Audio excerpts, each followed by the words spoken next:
दोस्तों सबसे पहले तो ये बताओ कल किस किसने प्राइम मिनिस्टर मोदी जी की स्पीच सुनी है।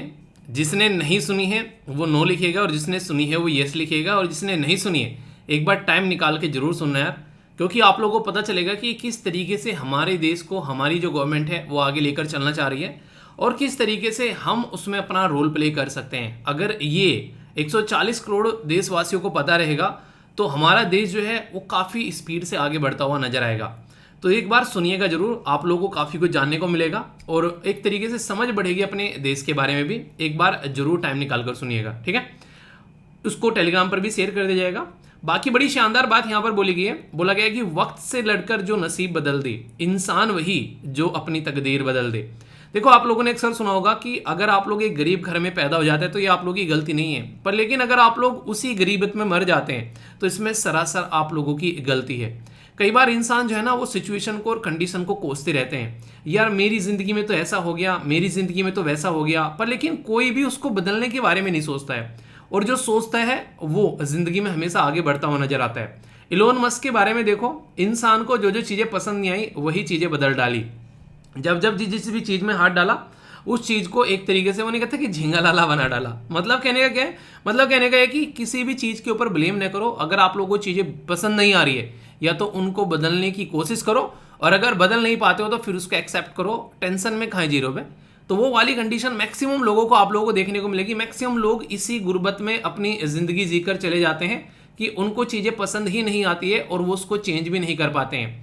आज की डेट में शरीर पे मोटापा चढ़ रहा है और पसंद नहीं आ रहा है, यार मोटे होते जा रहे हैं, मोटे होते जा रहे हैं, फैट चढ़ता जा रहा है। अरे क्या करना है, सुबह को टाइम पे उठो, एक्सरसाइज करो यार, खत्म करो उस चीज़ को।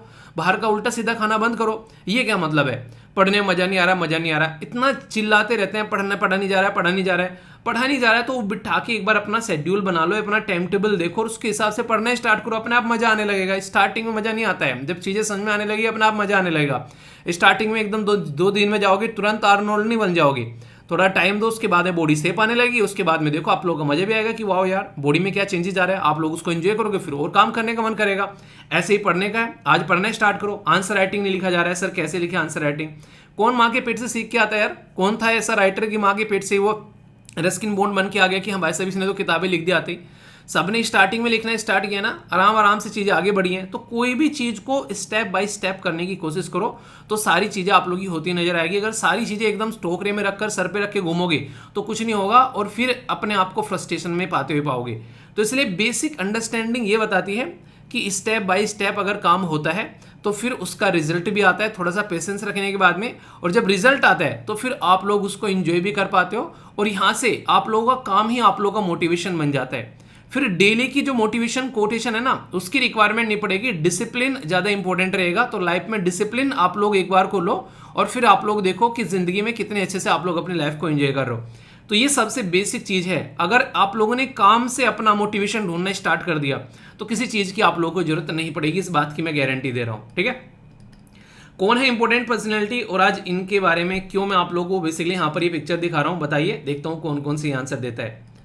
बड़ी ही शानदार स्पीच लगी। जब मैं पूरी स्पीच सुन रहा था तो मुझे कुछ बातें ऐसी थी जो बहुत ही प्यारी लगी। जैसे कि अगर सरकार जो है देश की प्रेजेंट जो हम लोगों ने चुन के बनाई है उनका टारगेट है 2047 तक देश को डेवलप कंट्री बनाना। तो डेवलप कंट्री बनाने में कोई एक अकेला इंसान काम नहीं कर सकता कि उठा के देश को डेवलप बना देगा। जब हर एक इंसान इस पैटर्न में सोचना स्टार्ट करेगा जो देश है वो आप लोगों को डेवलप होता हुआ यहाँ पर नजर आएगा। ये चीज आप लोगों को फील करनी पड़ेगी। दूसरी यहाँ पर महिलाओं को साथ में लेकर चलने की बात की जा रही है। 2 करोड़ लखपति महिलाएं बनाने की बात की जा रही है, वो भी गांव लेवल पर। अगर देखो कि महिलाओं को उनके पैरों पर खड़ा करने की बात की जा रही है तो ये अपने ही आप में एक बहुत बड़ा एक कंट्रीब्यूशन होगा सोसाइटी के अंदर में। अगर महिलाओं को हम लोग आगे लेकर आ पाते हैं तो ये कई सारी बातें ऐसी हैं जो काफ़ी अच्छी लगी। यहाँ पर पूरा स्पीच जब आप लोग सुनोगे तो आप लोगों को बहुत प्यारी प्यारी चीज़ें देखने को मिलेगी। और एक बच्चे ने बोला कि बेसिकली कल ने कई सारे बच्चे जो मेल करते रहते हैं उसमें से कई सारे इंस्टाग्राम पे सेंड करते रहते हैं। एक लिख रहा था उसमें से कि सर स्टार्टिंग के 15-20 मिनट तो ना टीवी वालों ने वैसे ही ख़राब कर दिए, सीधा सीधा स्पीच तो सुना नहीं देते हैं।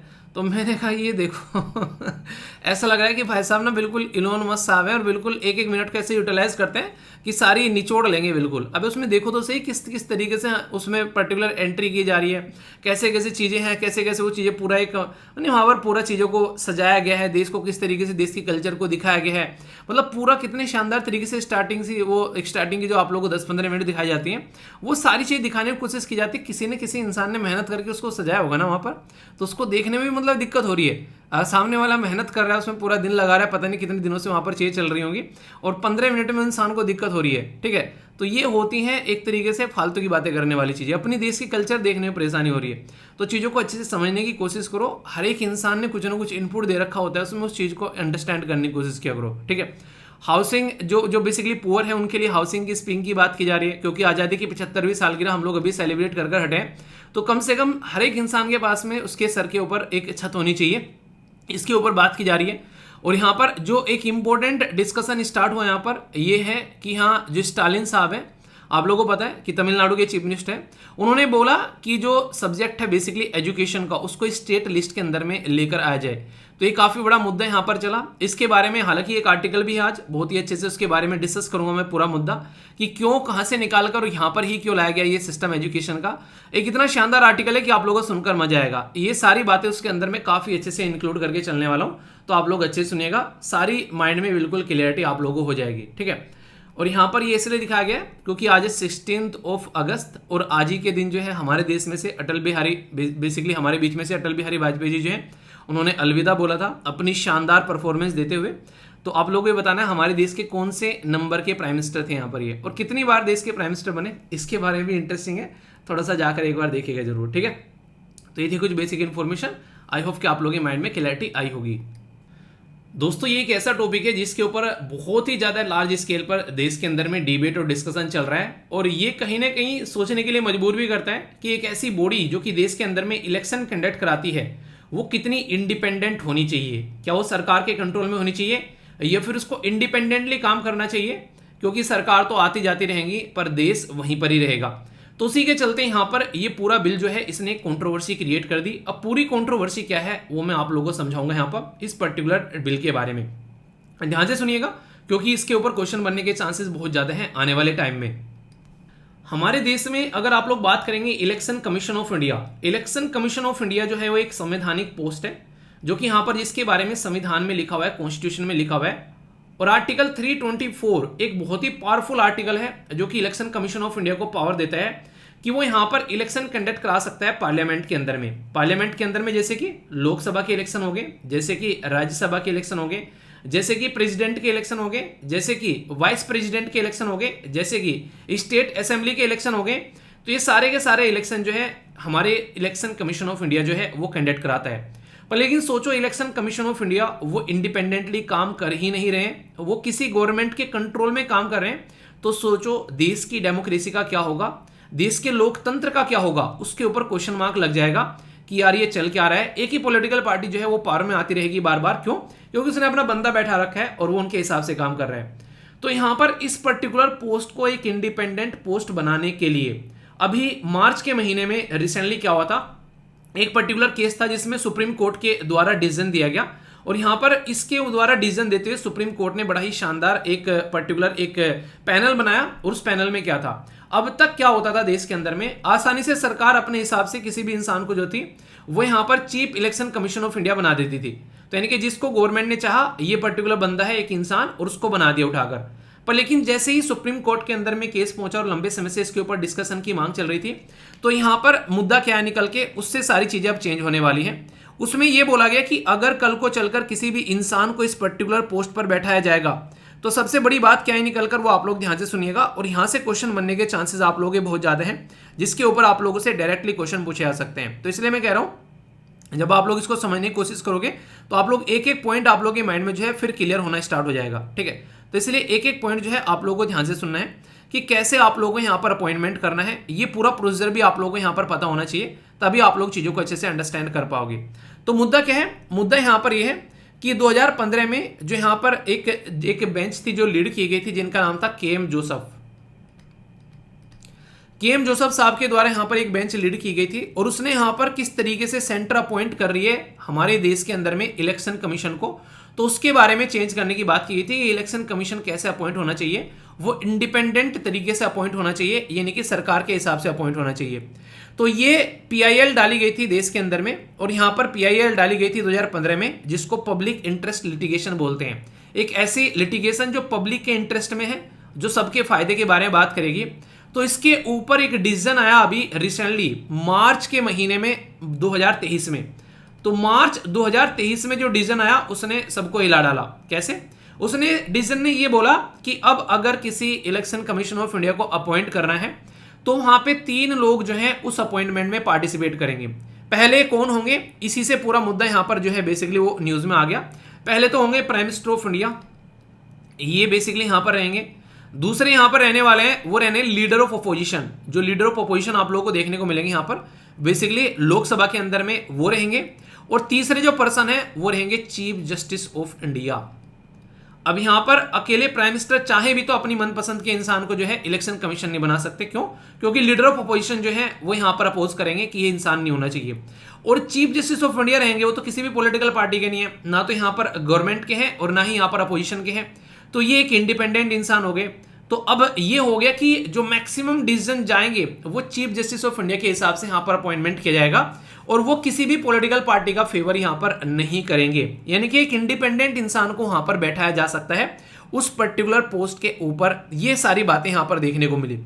तो यहां पर इसी को प्रोसीजर को इंप्लीमेंट करने की बात की गई मार्च 2023 में, और ये बोला गया सुप्रीम कोर्ट के डिसीजन के द्वारा कि जब तक सरकार इसके ऊपर कोई कानून नहीं बना देती है कि हाँ ये कानून होगा, इसके हिसाब से अपॉइंटमेंट किया जाएगा, तब तक का ये अपॉइंटमेंट ऐसे ही यहां पर होता रहेगा। जब कानून बन जाएगा तब ये अपने हिसाब से काम कर सकते हैं। तो सरकार को लगा कि यार इन्होंने तो हमारा दिमाग ही खराब कर दिया। तो सरकार ने क्या किया, सरकार अब बिल लेकर आई है, और उस बिल में से उन्होंने बोल दिया कि चीफ जस्टिस ऑफ इंडिया जो है वो यहां पर इस पैनल का पार्ट नहीं रहेंगे जब चीफ इलेक्शन कमीशन और इलेक्शन कमीशन को अपॉइंट किया जाएगा। यानी कि उन्होंने चीफ जस्टिस को ही सामने से निकाल के फेंक दिया और कह रहे हैं कि वो इस पैनल का पार्ट नहीं रहने वाले हैं।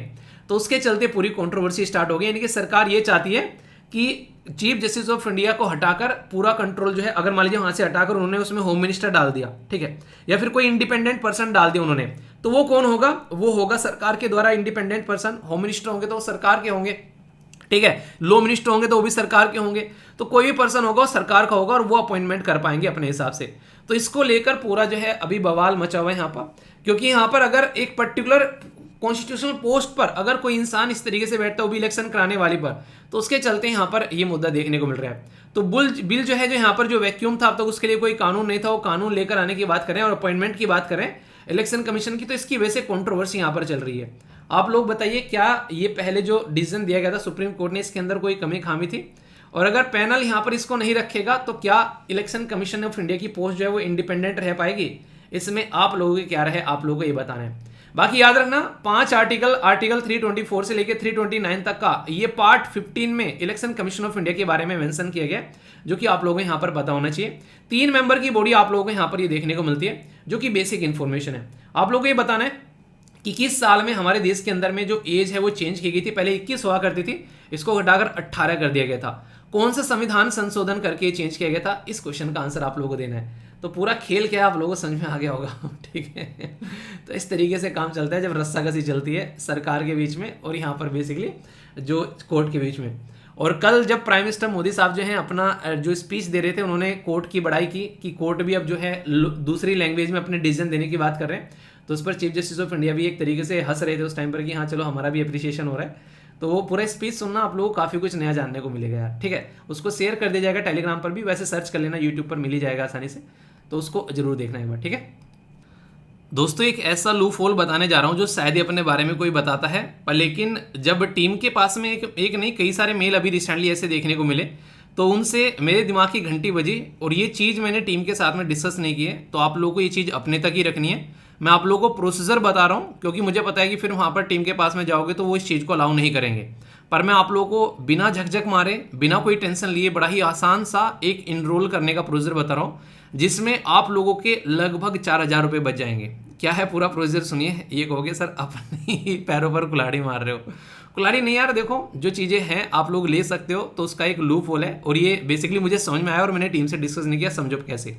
जैसे मान लीजिए कोई भी बच्चा जो है उसने ईपीएफओ के कोर्स के अंदर में इनरोल किया था, तो ईपीएफओ के कोर्स के अंदर में इनरोल किया था, अब वो यूपीएससी की तैयारी नहीं करना चाहता है, पर लेकिन उसका कोई दोस्त, उसका कोई भाई बहन, कोई भी ऐसा इंसान यूपीएससी की तैयारी करना चाहता है, तो यहाँ पर ये चाह रहा है बच्चा कि ये पर्टिकुलर जो डिस्काउंट था, जो ईपीएफओ का पूरा कोर्स जो था उसका जो डिस्काउंट था बेसिकली उसकी कंप्लीट फी, वो यहाँ पर ऐड हो जाए यूपीएससी के कोर्स में। तो अगर आप लोग खुद ही करना चाहते हैं तो ये तो ईजिली आप लोगों को डिस्काउंट मिल जाएगा। आप लोग कुछ नहीं करना है, अपने ही नंबर से जिससे आप लोगों ने ईपीएफओ कोर्स ले रखा है जाकर वीर कूपन कोड लगाना है और आप लोगों को यूपीएससी के कोर्स में डिस्काउंट मिल जाएगा। आप लोग जाकर यूपीएससी का कोर्स एंजॉय कर सकते हैं। पर लेकिन कंडीशन तब खराब होती है, आप लोग चाहते हैं कि ये वाला जो कोर्स है ये आप लोगों को कोई दोस्त, कोई भाई बहन वो इनरोल कर ले इसमें, तो उसके लिए क्या किया जाए? और नंबर तो आपका है, आप लोगों ने अपने नंबर से कोर्स ले रखा है। तो यहाँ पर ऐसे मेल गए कि सर मैं चाहता हूँ कि बेसिकली कोई ऐसा इस तरीके से कोर्स ले ले तो मेरा जानने वाला, तो क्या उसको डिस्काउंट मिल जाएगा? तो टीम कह रही है कि देखो सर कैसे कैसे मैसेज आता है, अब क्या करें इनका सर, ये फालतू के मैसेज आते हैं सर कई बार। तो टीम को तो खैर जो भी लगा कि उनको लगा कि ऐसा नहीं होना चाहिए कि जिसका है उसी को मिलना चाहिए, पर मेरे दिमाग में घंटी बजी। मैं आप लोगों को प्रोसीजर बता रहा हूँ, बिना किसी को बोले, बिना किसी टीम से बात किए हुए आप लोगों का पूरा काम हो जाएगा, वो भी ईजिली। आप लोग चाहे किसी भी दोस्त को अपना जो ईपीएफओ का कोर्स है उसका डिस्काउंट आप लोग दे सकते हैं, जो लगभग 4000 के करीब है, और वो आप लोग यूपीएससी के कोर्स में भी दे सकते हैं, वो आप लोग ऑप्शनल सब्जेक्ट में भी दे सकते हैं, और वो आप लोग सीडीएस के कोर्स में भी दे सकते हैं। अब तरीका ध्यान से सुनिएगा और ये बताना मत टीम को जाकर, ठीक है? क्योंकि उनसे मेरी इसके बारे में कोई बात नहीं हुई है, क्योंकि फिर वो बातें हैं कि सर पता नहीं क्या क्या तिड़म बच्चों को बताते रहते हो, तो फिर यहाँ पर आकर हमको परेशान करते हैं। तो उनको बताना भी नहीं है, उनको कोई परेशानी भी नहीं होगी, उनको अपना काम करना है बस, और आपको अपना काम करना है। क्या? जिस भी नंबर से ईपीएफओ कोर्स आप लोगों ने ले रखा है, जो भी नंबर ईपीएफओ कोर्स में आप लोगों ने इनरोल किया था, उसी नंबर से आप लोगों को यूपीएससी का कोर्स लेना है, ये कूपन कोड लगाकर, जो कि आप लोग नॉर्मली अगर अपने लिए लेते तो इसका मतलब है कि आपने अपने लिए वो कोर्स लेना है। जैसे आप लोगों ने अपने लिए वो कोर्स ले लिया तो ये डिस्काउंट आप लोगों को मिल गया। अब जैसे ही कोर्स ले लिया उसके तुरंत बाद जाकर आप लोगों को कस्टमर केयर टीम के पास में जाना है और उनको बोलना कि ये जो मेरा नंबर है ना ये गुम हो गया है, ठीक है, या फिर ये नंबर मेरा चल नहीं रहा है। अलग अलग बातें बोलना, सारी एक ही बात मत बोलना, ठीक है? वरना बोलेंगे हो क्या रहा है, सबके को नंबर कैसे गुम हो रहे हैं, ठीक है? बोलना कि ये बोल देना कि मुझे नंबर चेंज कराना है, ये नंबर मैंने किसी घर वाले किसी के इंसान के नंबर पे खरीदा था, अब मुझे नंबर चेंज कराना है। तो अपना वो नंबर ईपीएफओ के कोर्स में जो आप लोगों का नंबर था वो चेंज करा के अपने उस दोस्त का नंबर दे देना वहां पर, जो भी आप लोगों का दोस्त था या फिर जो भी था, ताकि कोर्स जो है उस पर्टिकुलर बेसिकली नंबर पर ट्रांसफर हो जाए। तो डिस्काउंट का डिस्काउंट मिल जाएगा और यहाँ पर जाकर आप लोगों को बात भी नहीं करनी पड़ेगी, और वो कोई करेंगे भी नहीं यार इस बात को कि आपने कोर्स ले रखा है किसी और को डिस्काउंट दिला दो। ये नॉर्मली बेसिकली इस तरह का सिस्टम नहीं है, क्योंकि वही नंबर वहाँ पर इनरोल है और उसी नंबर पर ये कूपन कोड इस्तेमाल हो पाएगा। तो किसी से बात करने की जरूरत नहीं है, सबसे आसान तरीका है कि जाकर कोर्स के अंदर में इनरोल कर लो और फिर अपना नंबर जो है वो अपने दोस्त के नंबर से जो है उस कोर्स को ट्रांसफर करा दो, और ये आसानी से टीम कर भी देगी। इसमें कोई क्वेश्चन आप लोगों से नहीं पूछने वाला है, ठीक है? और ये सेम काम अगर लग रहा है आप लोगों ने कोर्स खरीद लिया कोई भी और आप लोगों का कहीं सिलेक्शन हो गया है, या फिर आप लोगों को लग रहा है कि नहीं यार अब ये कोर्स जो है मतलब एक कुछ भी इशू ऐसा हो जाता है कई सारे इंसान को कि मुझे नहीं लेना है, किसी भी दिक्कत चल रही है, तो वो भी आप लोग ट्रांसफर करा सकते हो किसी भी नंबर के ऊपर, बिना किसी को कुछ बोले। बस जाकर बोल दो कि मुझे अपना नंबर चेंज कराना है कोर्स के अंदर में। सबसे आसान तरीका है, ना किसी से झकझक करनी, ना किसी से बहस करनी, ना किसी को जाकर बोलना, और आसानी से आप लोगों का कूपन कोड भी इस्तेमाल हो जाएगा और सारी चीज़ें आसानी से हो जाएगी बिना कोई टेंशन लिए।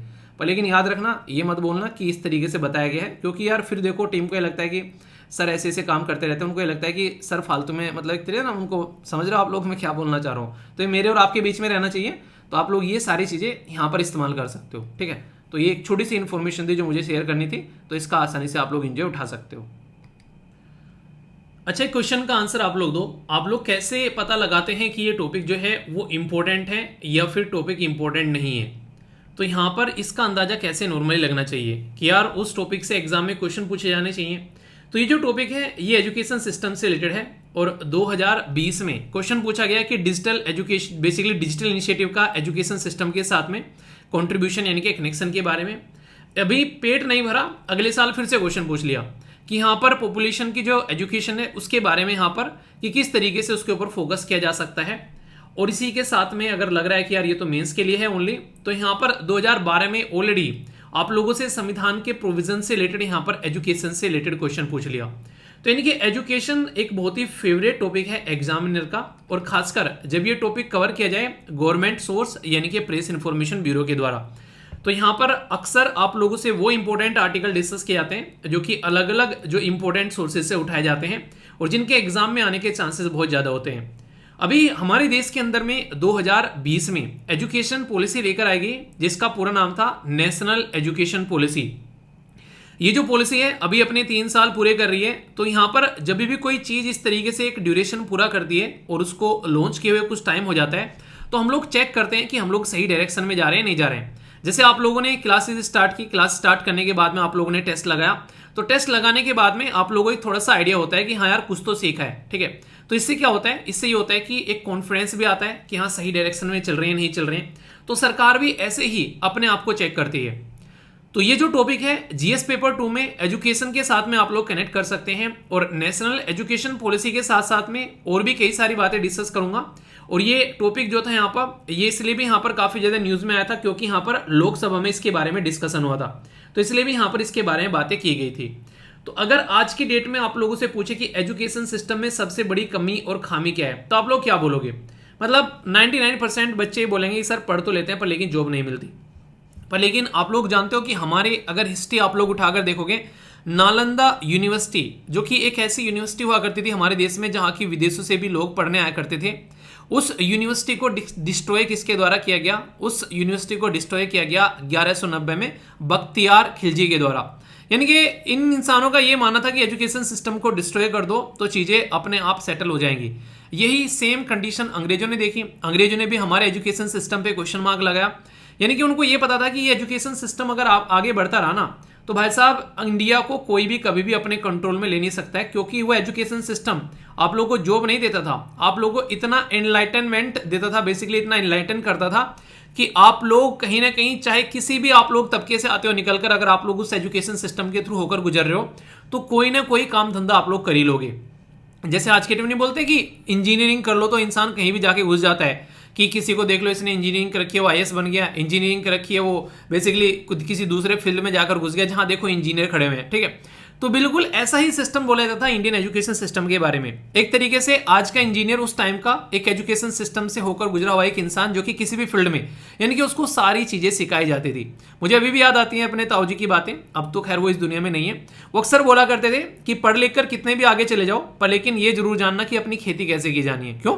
क्योंकि अगर कभी कोई दिक्कत आने लगे तो कम से कम इतना हो कि इंसान भूखा ना मरे, एटलीस्ट अपने खेतों में काम कर कर अपना पेट भर सके।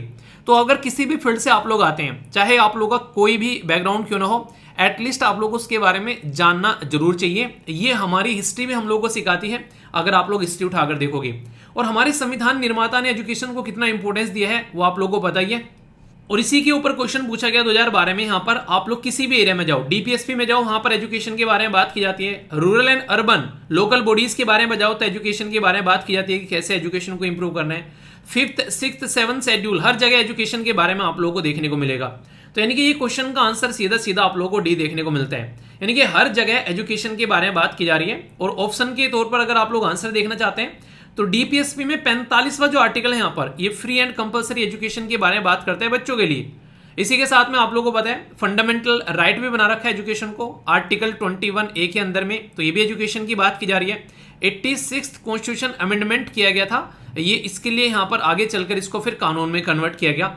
बोथ प्रोविजन आप लोगों को देखने को मिलेंगे 5वें और 6ठे में भी एजुकेशन के बारे में। ये आप लोगों को बेसिकली बताया दिया। 42nd जो एक तरीके से अमेंडमेंट किया गया यहाँ पर, ये सॉरी याद रखिए 86th अमेंडमेंट और 42nd अमेंडमेंट, ये बहुत ही इंपॉर्टेंट है, इसके ऊपर स्टार लगाना आप लोग। क्यों?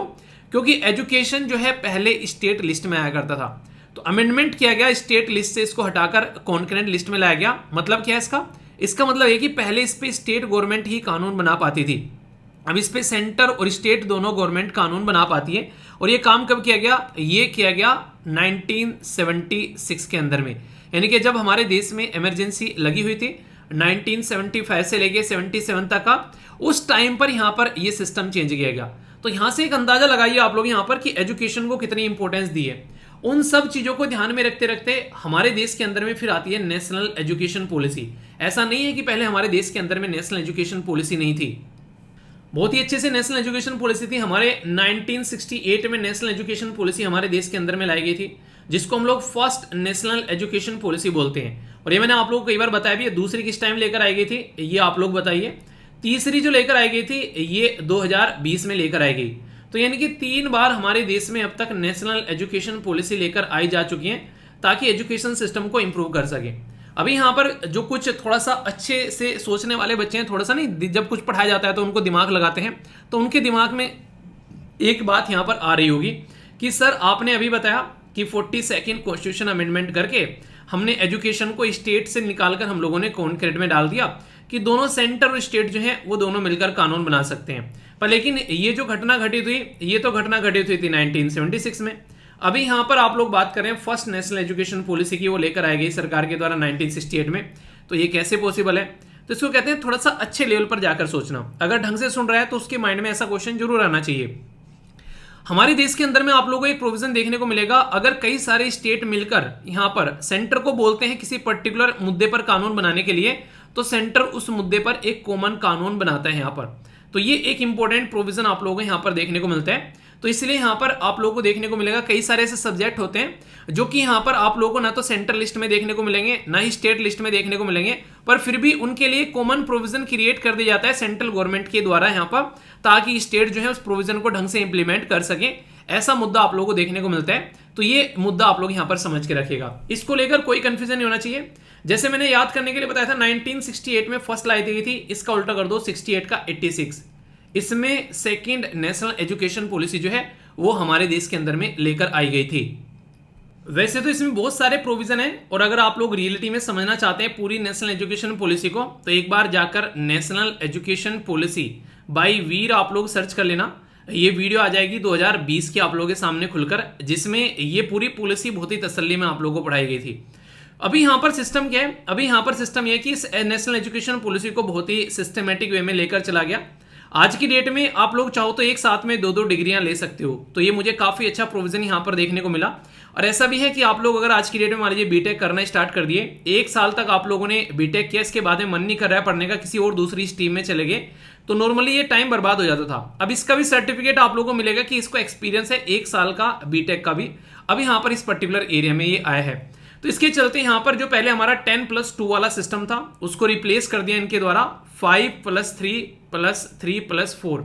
तो इसको सिस्टमेटिक वे में इसको यहाँ पर डिवाइड किया गया, ताकि बच्चे का पूर्ण यानी कि संपूर्ण विकास किया जा सके। इसी के साथ में फोकस देने की बात की गई लिटरेसी और न्यूमरेसी के साथ में। आज की डेट में बहुत सारे बच्चे ऐसे देखने को मिलते हैं जो कि एक अच्छी क्लास में चले जाते हैं, पर उनको प्रॉपर ना तो राइटिंग आती है, ना तो उनको लिखना आता है, और ना ही उनको रीडिंग यानी कि प्रॉपर पढ़ना आता है। तो रीडिंग और राइटिंग 2 ऐसी बेसिक स्किल है जो कि हर एक बच्चे को एटलीस्ट आनी चाहिए, चाहे वो एक तरीके से कुछ और जानता हो चाहे ना जानता हो, इतना कम से कम उस इंसान को आना ही चाहिए। अगर बात करें यहाँ पर बात की जा रही है कई सारी लैंग्वेज के ऊपर भी फोकस दिया गया, प्रेफर किया गया यहाँ पर 8th क्लास तक तो कम से कम एटलीस्ट मदर टंग में यहाँ पर प्रोवाइड कराया जाए। मुझे हमेशा ये लगता है कि जो बच्चा स्टार्टिंग से जो लैंग्वेज बोलता हुआ बड़ा है, अगर उसको उसी की लैंग्वेज में एजुकेशन सिस्टम प्रोवाइड कराया जाएगा तो वो ज्यादा अच्छा रिजल्ट दे पाएगा। इसमें आप लोग की क्या राय है? जैसे मान लीजिए कई बार क्या होता है, हिंदी मीडियम के बच्चे जब इंग्लिश में ट्रांसफॉर्म करते हैं अपने आप को, तो बहुत सारी प्रॉब्लम देखने को मिलती है। ऐसा नहीं है कि ये प्रॉब्लम टैकल नहीं की जा सकती, पर लेकिन कई बार कई सारे बच्चे इसके सामने घुटने टेक देते हैं। इतनी सारी दिक्कतें उनको लगती है, क्यों? क्योंकि स्टार्टिंग से ही पूरा हिंदी मीडियम रहा है, फिर इंग्लिश में चले गए, तो यहाँ पर ये प्रॉब्लम निकलकर सामने आती है कि यार कैसे इसके साथ में डील करना है। तो ये प्रॉब्लम देखने को मिलती है। पर सोचो अगर उनको हिंदी मीडियम में ही पढ़ने के लिए ढंग से प्रोवाइड करा दिया जाए मटेरियल, और चीजें आगे बढ़ें, तो उसमें झंडे गाड़ सकते हैं। तो ये दिक्कतें देखने को मिलती है। एग्जाम में यहाँ पर रिफॉर्म लेकर आए कि किस तरीके से एग्जाम कंडक्ट कराने हैं। इसी के साथ में यहाँ पर परख करके एक यहाँ पर असेसमेंट सिस्टम स्टार्ट किया गया। यहाँ पर इसी के साथ में इंक्लूसिव एजुकेशन के बारे में बात की गई कि गर्ल्स सबको और जो सोशियो इकोनॉमिकली वीकर सेक्शन है, मतलब सबको साथ में लेकर चलना है। टीचर रिक्रूटमेंट में यहाँ पर काफी बड़ा चेंज किया गया। नॉर्मली देखो, अगर एजुकेशन सिस्टम को आप लोग को इंप्रूव करना है, अगर टीचर ही वहां पर ढंग का नहीं है, तो फिर सारा का सारा एजुकेशन सिस्टम का जो पिरामिड है ना, वो किसी काम का नहीं है। क्यों?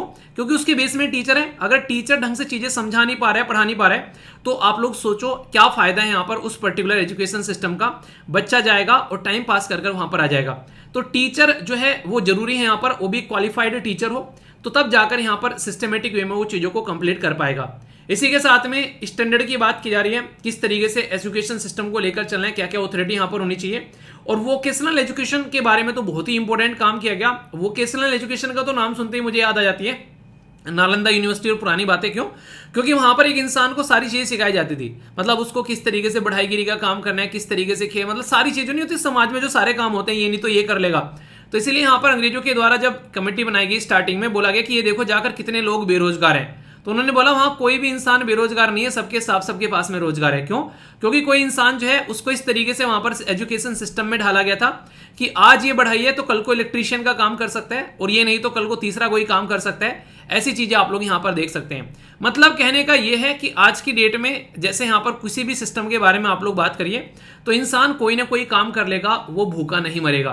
तो ऐसा था हमारा एजुकेशन सिस्टम, और आज की डेट में ऐसा हो चुका है कि पीएचडी की डिग्री लेने वाले भी जो लोग हैं वो पियोन की बेसिकली एक तरीके से जाकर उसके फॉर्म भर रहे हैं। तो इतना बर्बाद एजुकेशन सिस्टम यहां पर हो गया था, इसीलिए नेशनल एजुकेशन पॉलिसी लेकर आएगी ताकि इस एजुकेशन सिस्टम को थोड़ा सा सपोर्ट मिल सके।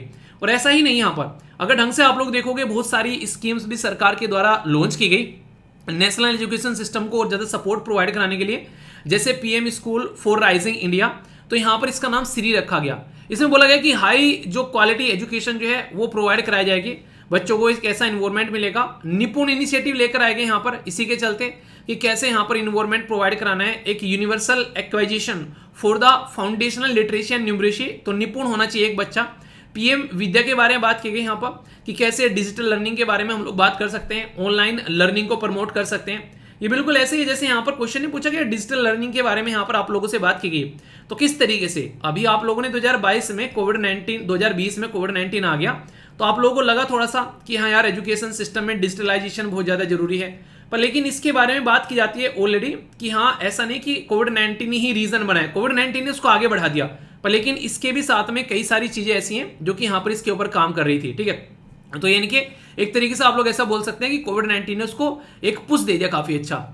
ऐसे ऐसे नाम तक रखे गए जैसे यहाँ पर जादुई पिटारा लग दिया बच्चों को और अच्छे लेवल पर बेसिकली सपोर्ट प्रोवाइड कराने के लिए। निष्ठा हो गई यहाँ पर NDEAR। ठीक है, तो आप देखो तो यहाँ पर एक तरीके से ये सारी चीजें हैं जो यहाँ पर एक तरीके से एकेडमिक फ्रेमवर्क हो गया। ये इंक्रीज इन्वेस्टमेंट इन एजुकेशन जो कि सबसे ज्यादा फोकस किया जाता है कि लगभग 6% एजुकेशन में होना चाहिए, तो इसके बारे में कई बार बात की जाती है पर लेकिन इतना कर नहीं पाते हैं। इंटरनेशनल कैंपस की बात की गई पार्टनरशिप में। अभी आप लोगों को पता है कि रिसेंटली हमारे IIT के जो कैंपस हैं वो आप लोगों को देखने को मिलेंगे यूनाइटेड अरब एमिरेट्स के अंदर भी, और भी कई सारी एक अफ्रीकन कंट्री के अंदर भी अभी रिसेंटली अभी IIT के कैंपस खोले गए। तो हमारे देश के एजुकेशन सिस्टम को इंटरनेशनल लेवल पर ले जाने की बात की जा रही है, तभी हमारा एजुकेशन सिस्टम जो है वो इंप्रूव होता हुआ नजर आएगा। तो इसी के चलते यहाँ पर ये सारे प्रोविजन यहाँ पर देखने को मिल रहे हैं, तो बहुत ही इंपॉर्टेंट है जिसके बारे में आप लोग याद रख सकते हैं। और जब ये बात करें एजुकेशन सिस्टम के बारे में संविधान के अंदर में, तो ये सारी बातें एटलीस्ट आप लोग याद रखना है। नेशनल एजुकेशन पॉलिसी के बारे में, 42nd कॉन्स्टिट्यूशन अमेंडमेंट के बारे में, आर्टिकल 21A के बारे में, ये सारी चीजें। और कहां पर आता है कॉन्करेंट लिस्ट, स्टेट लिस्ट या फिर सेंट्रल लिस्ट के अंदर में, ये सारे वो बेसिक पॉइंट हैं जिसके बारे में अक्सर क्वेश्चन डिफरेंट एंगल से पूछे जाते हैं। इसलिए कहते हैं कि कभी भी किसी पर्टिकुलर एग्जाम के लिए आप लोग बैठ के पढ़ते हैं ना कि यार मैं तो यूपी PCS की तैयारी कर रहा हूँ, मैं तो राजस्थान PCS की तैयारी कर रही हूँ, मैं तो भाई साहब उत्तराखंड PCS की तैयारी कर रहा हूँ, मैं तो राजस्थान, मैं तो यहाँ पर मतलब एक तरीके से गुजरात PCS के किसी और PCS की तैयारी कर रहे हैं या फिर UPSC की तैयारी कर रहे हैं, UPSC में भी NDA CDS की तैयारी कर रहे हैं। आप लोग किसी भी एग्जाम की तैयारी मत करो, मेरी मानो तो एक बार किसी भी एग्जाम की तैयारी मत करो। जब आप लोग खासकर फर्स्ट ईयर में होते हो प्रिपरेशन की, आप लोग जस्ट अपने सब्जेक्ट को तैयार करो। मतलब कहने का है कि एक बार आप लोगों ने पॉलिटी उठा ली, अब पॉलिटी को इतने बेसिक तरीके से उसको कवर कर लो कि अब यहां से SSC का क्वेश्चन पूछा जाए, यहां पर बैंकिंग का क्वेश्चन पूछा जाए, यहां पर CDS का क्वेश्चन बने, NDA क्वेश्चन बने, UPSC का क्वेश्चन बने, स्टेट PCS का क्वेश्चन बने। किताब तो वही है ना, सब्जेक्ट तो वही है ना, तो सब्जेक्ट तैयार करना स्टार्ट कर दो। जिस दिन आप लोगों ने सब्जेक्ट पर पकड़ बना ली उस दिन के बाद में आप लोग कोई दिक्कत नहीं देखने को मिलेगी। बस आप लोगों का सब्जेक्ट जो है वो एक पकड़ आप लोग की बन गई, फिर आप लोग मजे करोगे लाइफ के। ठीक है, तो इसलिए सब्जेक्ट के ऊपर फोकस करना है, ना कि आप लोगों को फोकस करना है किसके ऊपर, ना कि आप लोगों को फोकस करना है एग्जाम के ऊपर स्टार्टिंग में। फिर जैसे जैसे आप लोगों के सब्जेक्ट कवर हो जाते हैं फिर अपने एग्जाम के फोकस कर लो कि अब यहाँ पर इसमें अच्छा आंसर राइटिंग भी करनी है, स्टेट PCS की तैयारी कर रहे हैं और अगर UPSC की तैयारी कर रहे हैं और अगर दूसरे की तैयारी कर रहे हैं तो अच्छा यहाँ तो ऑब्जेक्टिव की रिक्वायरमेंट है ओनली, तो फिर वहां से अपना डिवीजन कर लो आप लोग। यानी कि स्टार्टिंग में पहले सब्जेक्ट कंप्लीट कर लो ढंग से, उसके बाद में आप लोग चीजों को लेकर चलो। तो बेस अगर तैयार रहेगा तो ऊपर कितनी भी बड़ी बिल्डिंग खड़ी कर लेना, चाहे उसमें फिर स्टेट PCS कर लेना, चाहे UPSC कर लेना, भाई साहब घर हिलेगा नहीं। तो नींव तैयार करना यही कहते हैं कि स्टैटिक पोर्शन को सिस्टमेटिक वे में एक बार तैयार कर लो, ठीक है।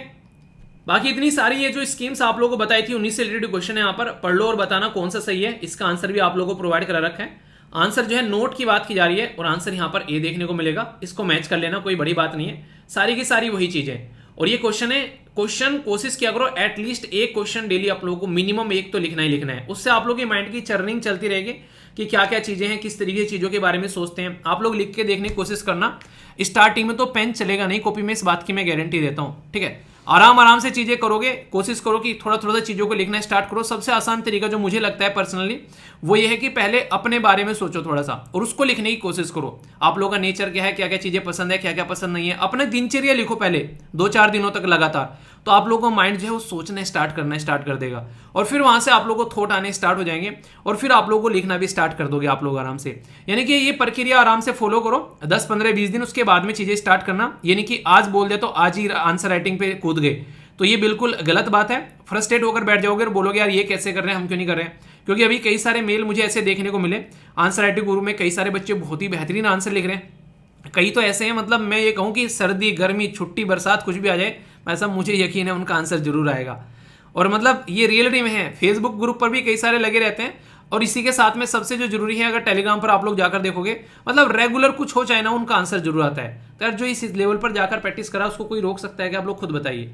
तो ऐसी अगर डेडिकेशन आप लोग का आ गया तो फिर कोई नहीं रोक सकता। एक तो आप लोग डेली कोशिश करो, ऑप्शनल का भी एटलीस्ट एक क्वेश्चन अपना जरूर लिखो, जो भी आप लोग का ऑप्शनल सब्जेक्ट है। अगर आप लोग स्टेट पीसीएस की तैयारी कर रहे हैं, अगर ऑप्शनल नहीं है तो अच्छी बात है।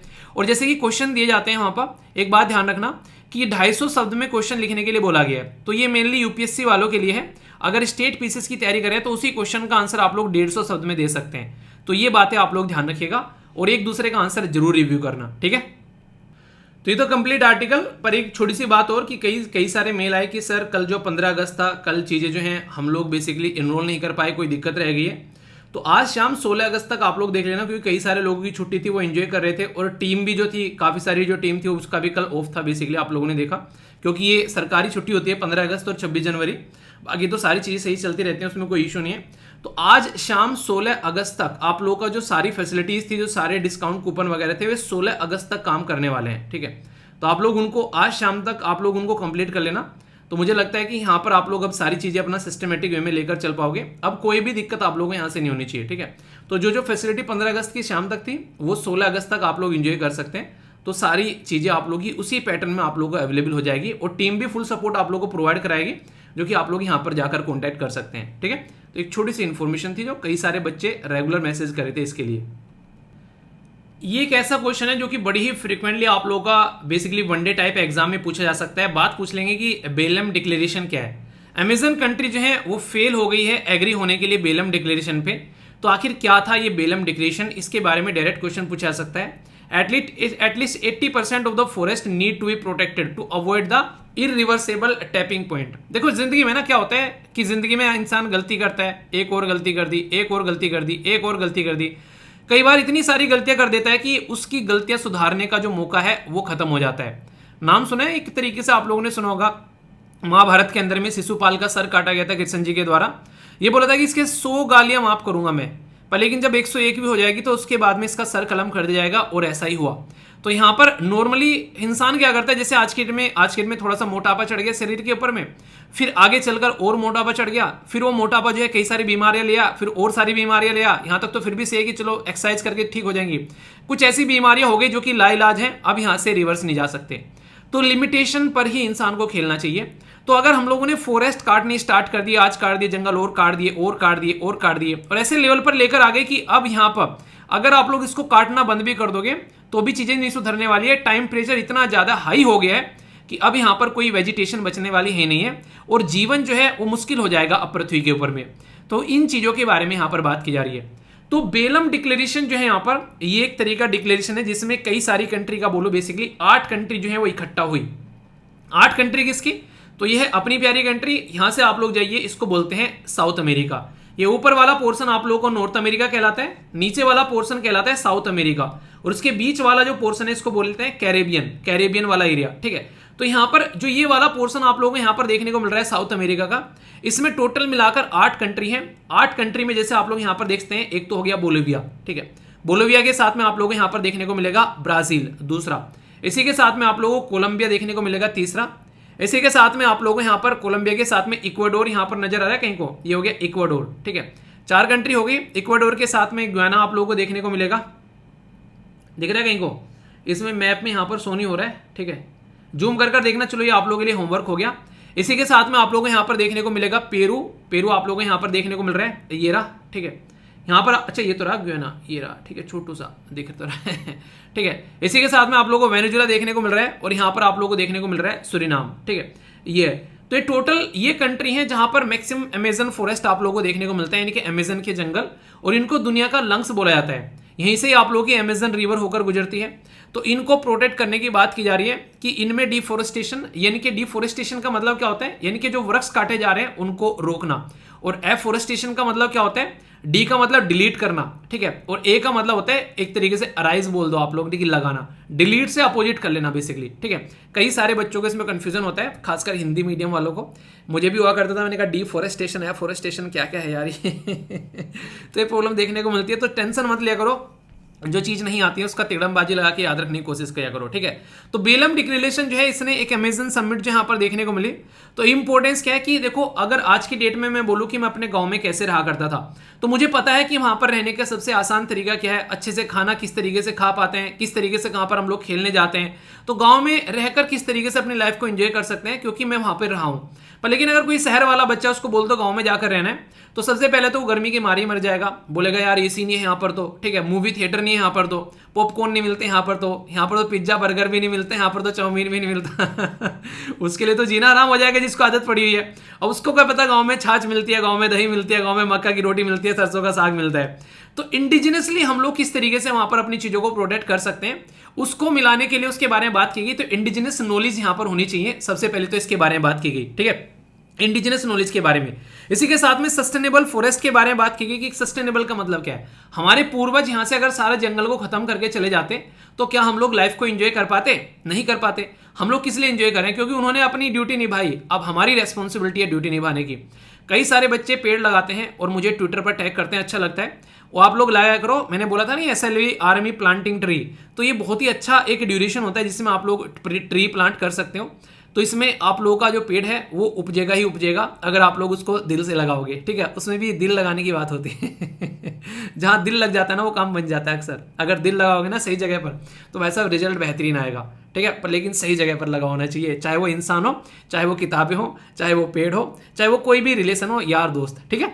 तो ये बात की जा रही है। इसी के साथ में एक और इंपॉर्टेंट बात है कि जो लोकल कम्युनिटी उस एरिया में रहती है उनके अधिकार को भी प्रोटेक्ट करना, क्योंकि उनको अक्सर भूल जाते हैं। हम लोग को ऐसा लगता है कि ये बिल्कुल ऐसे ही है जैसे अक्सर हम लोग क्या सोचते हैं, अक्सर हम लोग ये सोचते हैं कि जब हम लोग बड़े हो रहे थे ना, हमको ऐसा लगता है कि हमारे माँ बाप ना वो हमारे बारे में जानते नहीं है कुछ, ठीक है। ऐसा लगता है कि मतलब हम लोग बहुत कुछ जान गए हैं, ये चीज़ें आप लोगों ने फील की होगी। पर लेकिन ऐसा होता नहीं है। हमारे माँ बाप जो है उस एज में से निकल कर आ रहे होते हैं और क्या हम सोच रहे होते हैं वो सारी बातें उनको पता होती हैं। हो सकता है टेक्नोलॉजी में आप लोग थोड़े से अपग्रेड हो गए हो, पर लेकिन इन सोसाइटी को समझने में और चीज़ों को अंडरस्टैंड करने में फिर भी आप लोग बच्चे ही हो, ठीक है। ये बात मान लेना, इसमें बहसबाजी नहीं मत करना, ठीक है। तो ये रियलिटी आप लोगों को देखने को मिलेगी। तो बेलम डिक्लेरेशन में ये भी बातें बोली गई यहाँ पर कि एक तो इंडिजिनस नॉलेज को आप लोगों को अप्रिशिएट करना है, दूसरा यहाँ पर सस्टेनेबल फॉरेस्ट वगैरह आप लोगों को लेकर चलने हैं, तीसरा जो लोकल एरिया में कम्युनिटी है बेसिकली उनके अधिकारों के बारे में भी आप लोगों को बात करनी है। तो ये सारी बातें यहाँ पर बोली गई है। और इसमें बोला गया कि कंट्री को प्रोटेक्ट करने की बात है, एटलीस्ट 30% जो लैंड है और सी है वो प्रोटेक्ट करने की बात आप लोगों को पता है कि अभी रिसेंटली एक कन्वेंशन हुआ था जिसको बायोलॉजिकल डाइवर्सिटी ग्लोबल जो फ्रेमवर्क बोलते हैं 2022 में, उसमें बोला था 30-30 वाली बातें की थी कि 30% लैंड और सी 2030 तक हम लोग को प्रोटेक्ट करना है। तो उसके तहत भी बातें करने की कोशिश की गई। पर लेकिन अमेजन के लेकर जो डिक्लेरेशन हुआ यहाँ पर, ये बेसिकली अमेजन समिट ऑर्गेनाइज की गई अमेजन कोऑपरेशन ट्रीटी ऑर्गेनाइजेशन के द्वारा, जिसको ACTO बोला गया। यहाँ पर ये चीजों पर इनकी सहमति नहीं बनी, ठीक है। तो ये है एक पूरा आर्टिकल जो कि एक सोचने के लिए मजबूर करता है कि कहां पर सहमति बनेगी, जब बर्बाद हो जाओगे तब बनेगी। तो देखते हैं कब बनेगी। ये सारी बातें यहाँ पर लिख दी हैं जो भी आप लोगों को बताई हैं, सारी समझाई है। साइंटिस्ट वॉर्न कर चुके हैं, वो तो हर बार वॉर्न करते हैं। IPCC की रिपोर्ट निकल कर आती है बार बार, ठीक है। तो यहाँ पर कौन इसके बारे में बात करता है? सोचो आप लोग यहाँ पर क्या है IPCC फुल फॉर्म लिख दो, जिसको पता है, जिसको नहीं पता है वो पढ़ लेना, ठीक है, और सर्च कर लेना एक बार जाकर, क्योंकि इसके बारे में कई बार मैं पढ़ा चुका हूँ। फिर से कभी आर्टिकल आएगा तसल्ली में डिस्कस करेंगे, टेंशन नहीं लिया करते, ठीक है। रेगुलर डिस्कशन सुनने का फायदा सबसे ज्यादा ये होता है कि अगर आज की डेट में आप लोग कोई टॉपिक समझ में नहीं आ रहा है तो ये मत सोचिए कि वो टॉपिक आएगा नहीं, वो रिपीटेडली टॉपिक कई बार आते रहते हैं, ठीक है। तो उससे आप लोग कई सारी चीज़ों को रिवाइज भी कर पाते हो और कई सारी चीज़ों को रिकॉल कर पाते हो, और जिसको रिवाइज या रिकॉल की जरूरत नहीं है वो इंसान जो है कोई पहली बार आया देखकर तो उसको नया टॉपिक सुनने को मिल जाता है। तो इस तरीके से आप लोग समझ सकते हो। तो इंजॉय करते हुए चीज़ों को चला करो, ठीक है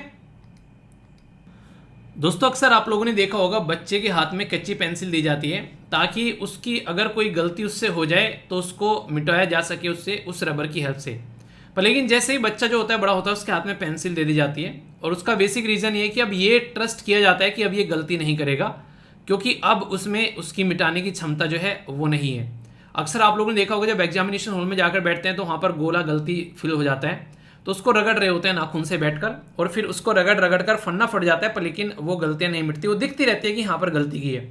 ये रियलिटी है, ये अक्सर लाइफ में आप लोगों को ऐसा देखने को मिलेगा। जैसे आप लोग बड़े होने लगते हैं तो लोग आप लोगों से एक्सपेक्टेशन लगाने लाते हैं कि यार इस एज में तो कम से कम ये गलती नहीं करेगा या करेगी। तो यहाँ पर इसी तरीके से सिस्टम आप लोगों को देखने को मिल रहा है।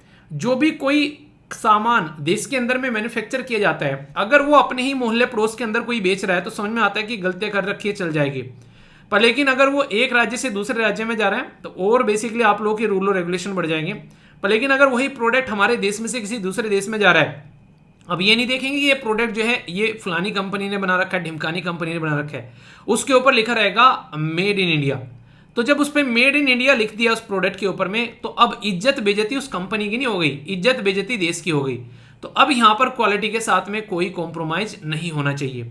इसी चीज को ध्यान में रखते हुए रिवाइज किया गया है manufacturing rule for drugs from हमारे देश के अंदर में, क्योंकि आप लोगों को पता है अभी रिसेंटली हमारे देश की काफी ज्यादा लेवल पर अभी बेसिकली किरकिरी हुई, खासकर अफ्रीका कॉन्टिनेंट के अंदर में हमारे देश की दवाई बनी हुई, जब कई सारे बच्चे जो पीकर उनकी जान चली गई, तो तब जाकर यहाँ पर चीज देखने को मिली। तो सरकार जो है उसने यहाँ पर सख्त कदम उठाए जिनकी जरूरत भी थी। तो गवर्नमेंट ने यहाँ पर अभी रिसेंटली डायरेक्ट किया है, जो भी फार्मास्यूटिकल कंपनी है कंट्री के अंदर में चीजों को मैन्युफैक्चर कर रही है, तो गुड मैन्युफैक्चरिंग प्रैक्टिस करने की बात की गई, ताकि ग्लोबल स्टैंडर्ड पर हम लोग अपने सामान को लेकर आ सकें और आगे चलकर हमारी इंसल्ट न हो, खासकर इंटरनेशनल लेवल पर। तो इसलिए यहां पर फोकस किया जा रहा है गुड मैन्युफैक्चरिंग प्रैक्टिस के ऊपर। जो ये शब्द है गुड मैन्युफैक्चरिंग प्रैक्टिस, इसको आप लोग आसानी से समझ सकते हैं। इसको समझने के लिए बेसिकली 5 P का इस्तेमाल किया गया है। ये 5 P क्या है, इनके लिए ये स्लाइड आप लोग काफी अच्छे से समझाएगी। 5 P for good manufacturing practice. इसमें पहला P जो है ये है पीपल, यानी कि लोग। कॉम्प्रिहेंसिव रोल एंड रेस्पॉन्सिबिलिटी होना चाहिए, यानी कि अगर खुद सोचो आप लोग यहाँ पर, जैसे कि आज की डेट में अगर आप लोग चीजों को लेकर चलते हो, जिस इंसान को जो रेस्पॉन्सिबिलिटी दी जाती है अगर वो इंसान वो काम न करे तो फिर कैसे यहां पर काम चल पाएगा, आप लोग ये समझने की कोशिश करो। मतलब कि हर एक इंसान को उसका काम दिया गया, वो ये काम करे तभी जाकर चीजें जो है वो सही से बन पाती है। यानी कि मान लीजिए एक इंसान जो है पीपीटी बना रहा है, एक इंसान उस पीपीटी में से एमसीक्यू बना रहा है, एक इंसान जो है वो वीडियो रिकॉर्ड कर रहा है, एक इंसान जो है वो वीडियो अपलोड कर रहा है, एक इंसान जो है उस वीडियो को पब्लिश कर रहा है। अगर इनमें से कोई भी इंसान जो है वो कोई गड़बड़ कर देगा तो यहां पर आप लोगों को देखने को मिलेगा ये जो वीडियो आप लोगों के सामने आ रही है, ये वीडियो प्रॉपर वे में आप लोगों के सामने नहीं आ पाएगी। यानी कि एक टीम एफर्ट डालकर जब यहां पर कोई इस तरीके से काम करती है तब जाकर चीजें सिस्टमेटिक वे में आप लोगों के सामने आती है। अगर वो टीम ढंग से काम न करे तो फिर दिक्कत हो जाएगी। ऐसी ही दवाइयां हैं, यहां पर जिस इंसान को उसकी नॉलेज है वही बनाएगा तो ये वो ढंग से काम करेगी, वरना दिक्कतें देखने को मिलेगी। प्रोडक्ट के बारे में बात करें तो क्लियर स्पेसिफिकेशन होना चाहिए कि किस फेज में प्रोडक्शन कैसे कैसे चल रहा है। जैसे कई सारे फेज होते हैं, first phase, second phase, third phase, तो यहाँ पर उसको ढंग से चेक कर कर तब लेकर आ जाता है। जब वहां से चीजें खत्म होती है तो फिर प्रोसीजर की बात आती है कि कैसे प्रॉपरली डॉक्यूमेंट किया जा रहा है, सिंपल और किस तरीके से कंसिस्टेंट चीजें देखने को मिल रही हैं ताकि सही तरीके से आगे लेकर चला जा सके। प्रोसीजर्स में आगे गाइडलाइन भी आप लोगों को देखने को मिलेगी, क्रिटिकल अच्छे लेवल पर वो चीजों को चेक किया जाए, और प्रेमाइस जहां से क्लियरेंस दिया जा रहा है वो काफी ज्यादा जरूरी है।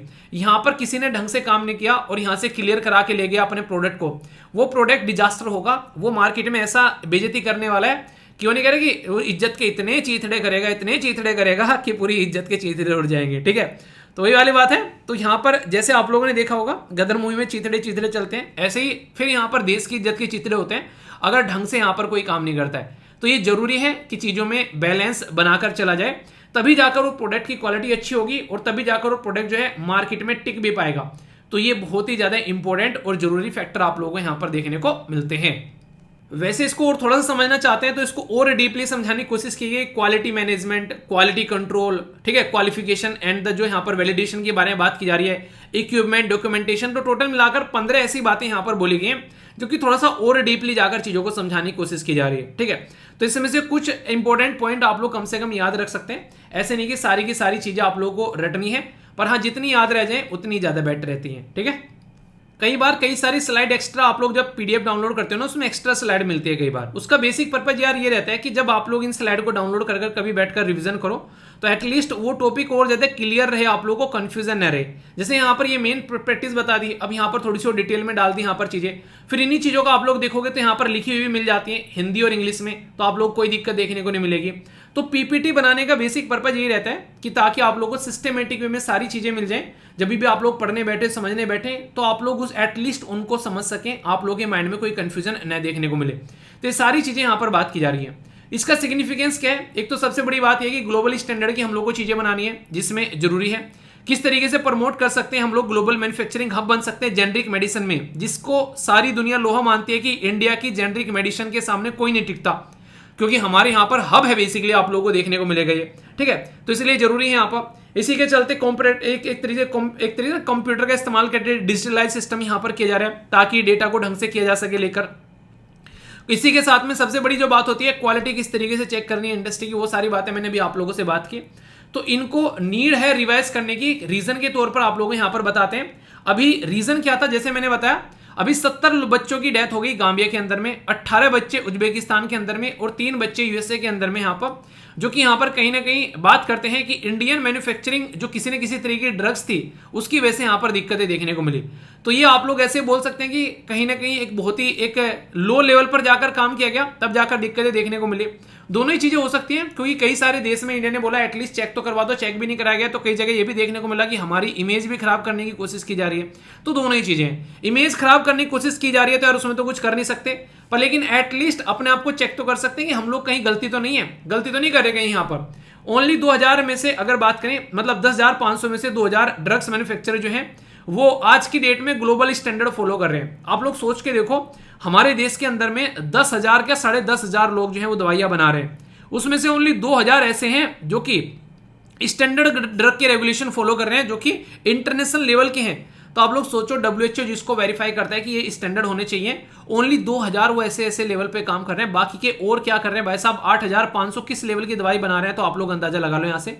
अब वो दवाई अगर इंसान के पास में जाएगी तो वो कैसे उससे अपनी जिंदगी को सुधार पाएगा। तो इसी के चलते यहाँ पर बात की जा रही है। तो रॉ मटेरियल के बारे में बात की जा रही है, रिस्क बेस्ड इंस्पेक्शन के बारे में बात की जा रही है, several deficiency, raw material low quality का आप लोगों को देखने को मिलता है, वैसे टेस्ट किए बिना ही प्रोडक्ट की क्वालिटी को भी ढंग से रिव्यू नहीं किया जाता है, क्वालिटी फेलियर इन्वेस्टिगेशन में देखने को मिलता है। ये बिल्कुल ऐसे ही जैसे जब किसी बिल्डिंग में आग लगती है ना, तो पता चलता है कि यार इस बिल्डिंग के लिए तो लाइसेंस ही नहीं मिला हुआ, ये बिल्डिंग कैसे बन गई। अबे तुमको गधो ये नहीं पता ये बिल्डिंग कैसे बन गई यहाँ पर, और जब इसमें अंदर किसी की जान चली गई तब तुम जाकर देख रहे हो कि इसको किसने वैलिड कर दिया।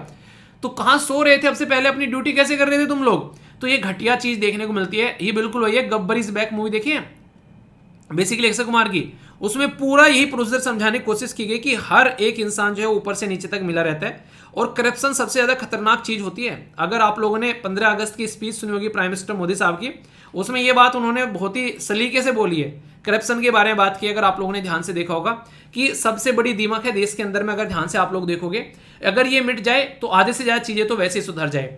इंफ्रास्ट्रक्चर डिफिशिएंसी के बारे में बात की जा रही है। कई बार हमारे पास में ऐसी चीजें नहीं होती है ताकि हम लोग चीजों को अच्छे से लेकर चल सकें, क्योंकि यहाँ पर दवाइयाँ बनाना ये एक बहुत ही एक केयरफुल एक ऐसा काम है जिसको एक ढंग से करना जरूरी है।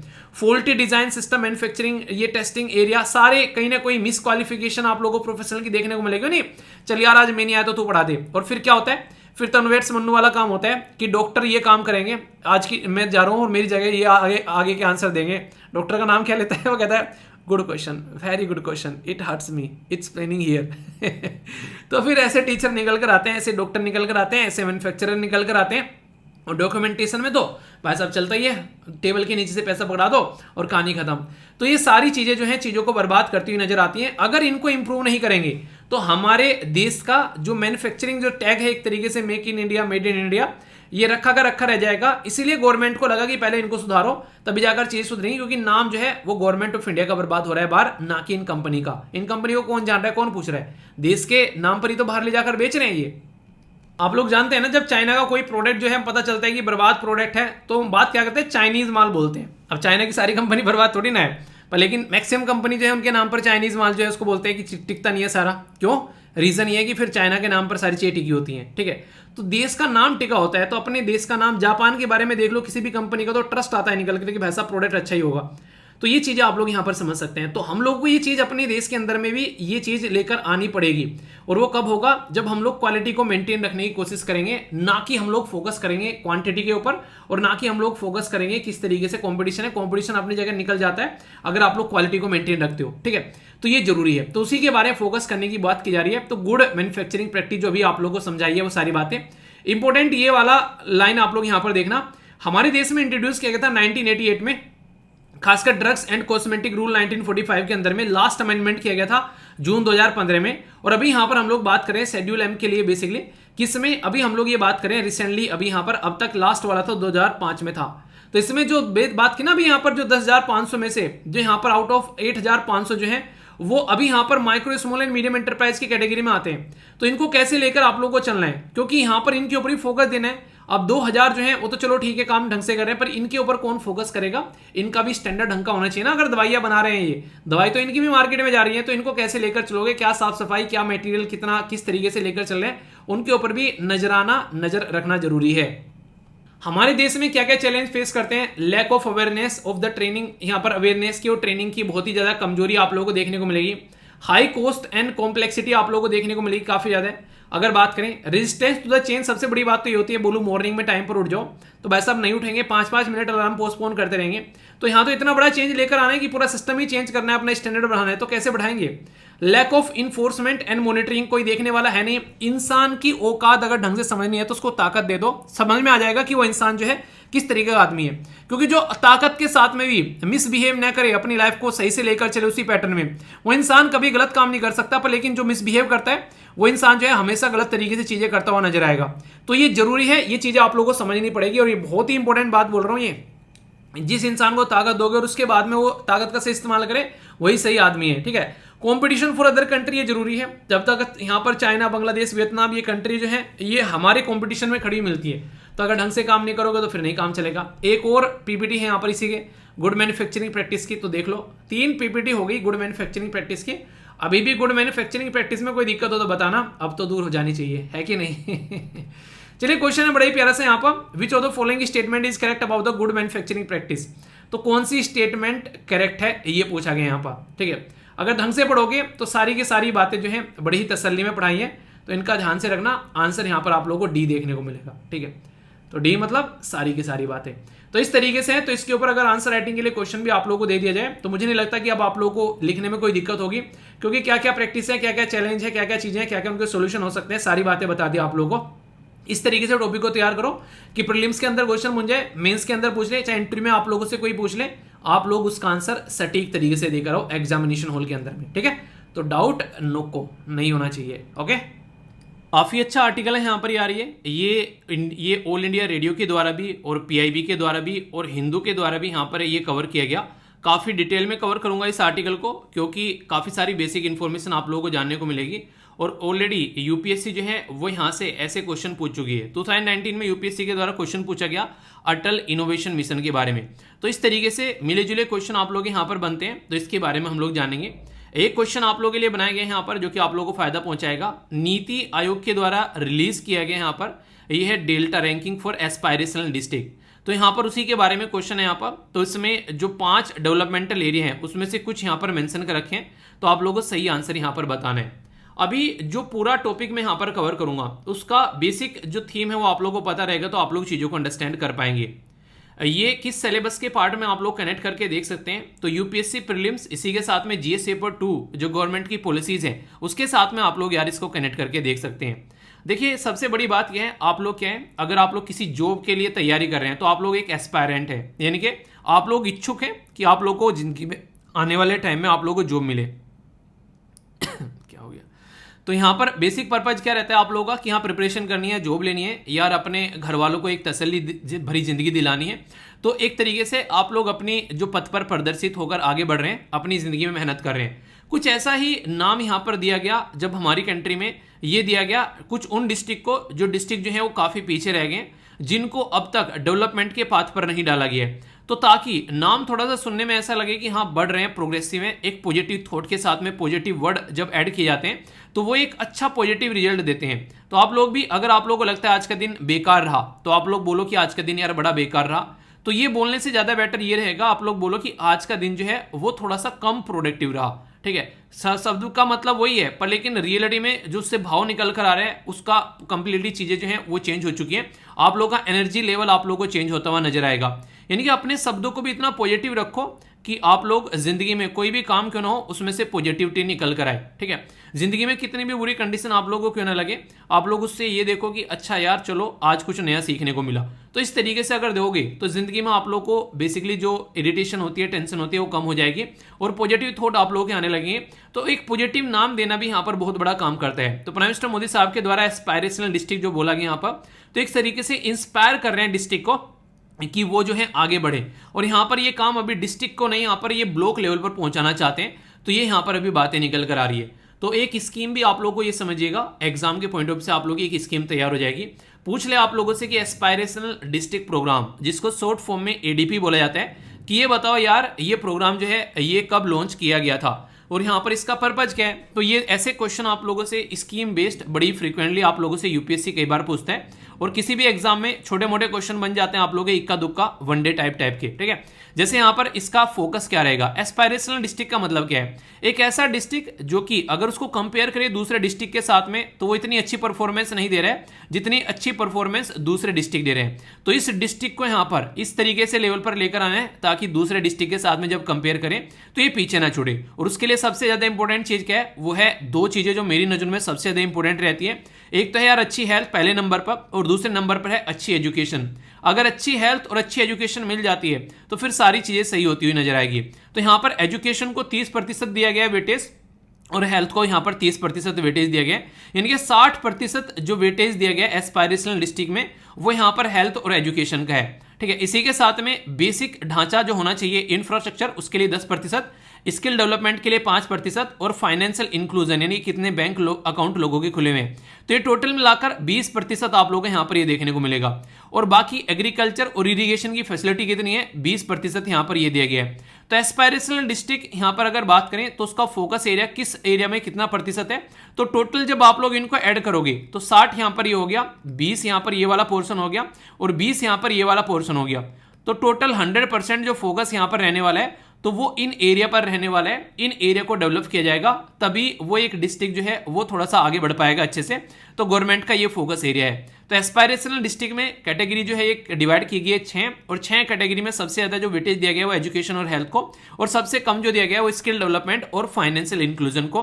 तो ये कुछ बेसिक इंफॉर्मेशन है जो आप लोगों को पता होनी चाहिए। अभी अगर आप लोगों से बातें करूं इसका एम, जैसे मैंने बताया, तो यहां पर रिलेटिवली जो लेसर प्रोग्रेस है डिस्ट्रिक्ट के अंदर में उनको एक इक्विवेलेंट लेवल पर आना, इसी को ध्यान में रखते हुए transformation of aspirational district programme launch किया गया था 2018 में। 2018 में लॉन्च किया गया, 18 और 19 में लगभग चला, फिर 20 और 21 आ गया, वैसे ही कहानी खराब हो गई। अब यहाँ पर इसको फिर से एक सही डायरेक्शन में आगे लेकर चलने की बात की जा रही है और बोला यह जा रहा है कि अब तक तो यहाँ पर ये डिस्ट्रिक्ट के लेवल पर हुआ करता था, अब इसको यहाँ पर ब्लॉक के लेवल पर पहुंचा दो, यानी कि एक तरीके से तहसील के लेवल पर पहुंचा दिया जाए। ये बात हमारे प्राइम मिनिस्टर मोदी साहब के द्वारा बोली गई। हालांकि ये जो बात इनके द्वारा बोली गई उसका क्रिटिसिज्म भी हुआ। क्रिटिसिज्म का मतलब यहाँ पर ये कि जो डिस्ट्रिक्ट होता है ना उसके अंदर डीएम होता है और डीएम को आप लोगों को पता है कि स्टेट का कैडर मिलता है, और जब स्टेट का कैडर मिलता है तो इसका मतलब वो स्टेट गवर्नमेंट के अंडर में काम करता है। तो डिस्ट्रिक्ट का जो हेड होता है डीएम वो स्टेट गवर्नमेंट के अंडर में होता है, पर लेकिन जब डिस्ट्रिक्ट का हेड डीएम जो है वो डायरेक्ट सेंट्रल गवर्नमेंट के अंडर में चला गया तो ये बोला जा रहा है कि जो फेडरलिज्म का जो ढांचा है यानी कि जो संघवाद का ढांचा है ये उसके ऊपर एक क्वेश्चन मार्क लगा रहा है और ये बिल्कुल भी सही नहीं है। तो ये बात यहां पर बार बार बोली जा रही है। तो इसको ध्यान में रखते हुए आप लोग चीज़ों को समझ सकते हैं। तो यहाँ पर जो वो एक तरीके से यहाँ पर जो प्रोग्राम है जो इसको लेकर चलने की बात की जा रही है, उस बोर्ड के अंदर जो आप लोगों को देखने को मिलेंगे, सेंटर स्टेट गवर्नमेंट की स्कीम आप लोगों को नजर आएगी। यहाँ पर कोलेब्रेशन किया जाएगा सेंटर स्टेट और इसी के साथ में यहाँ पर प्रभारी ऑफिसर और जो यहाँ पर जो डिस्ट्रिक्ट कलेक्टर होते हैं तो उनको यहाँ पर लेकर चला जाएगा। और इसी के साथ में जो डिस्ट्रिक्ट है उनमें एक स्पिरिट रहेगी कि कैसे चीज़ों को आगे लेकर चलना है और एक कंपटीशन की भावना जगाने की कोशिश की जा रही है। तो कहने का मतलब यार यहाँ पर यह है कि एक तरीके से जितने अच्छे लेवल पर मिलकर काम करेंगे उतना ही शानदार रिजल्ट आप लोगों को यहाँ से आता हुआ नजर आएगा।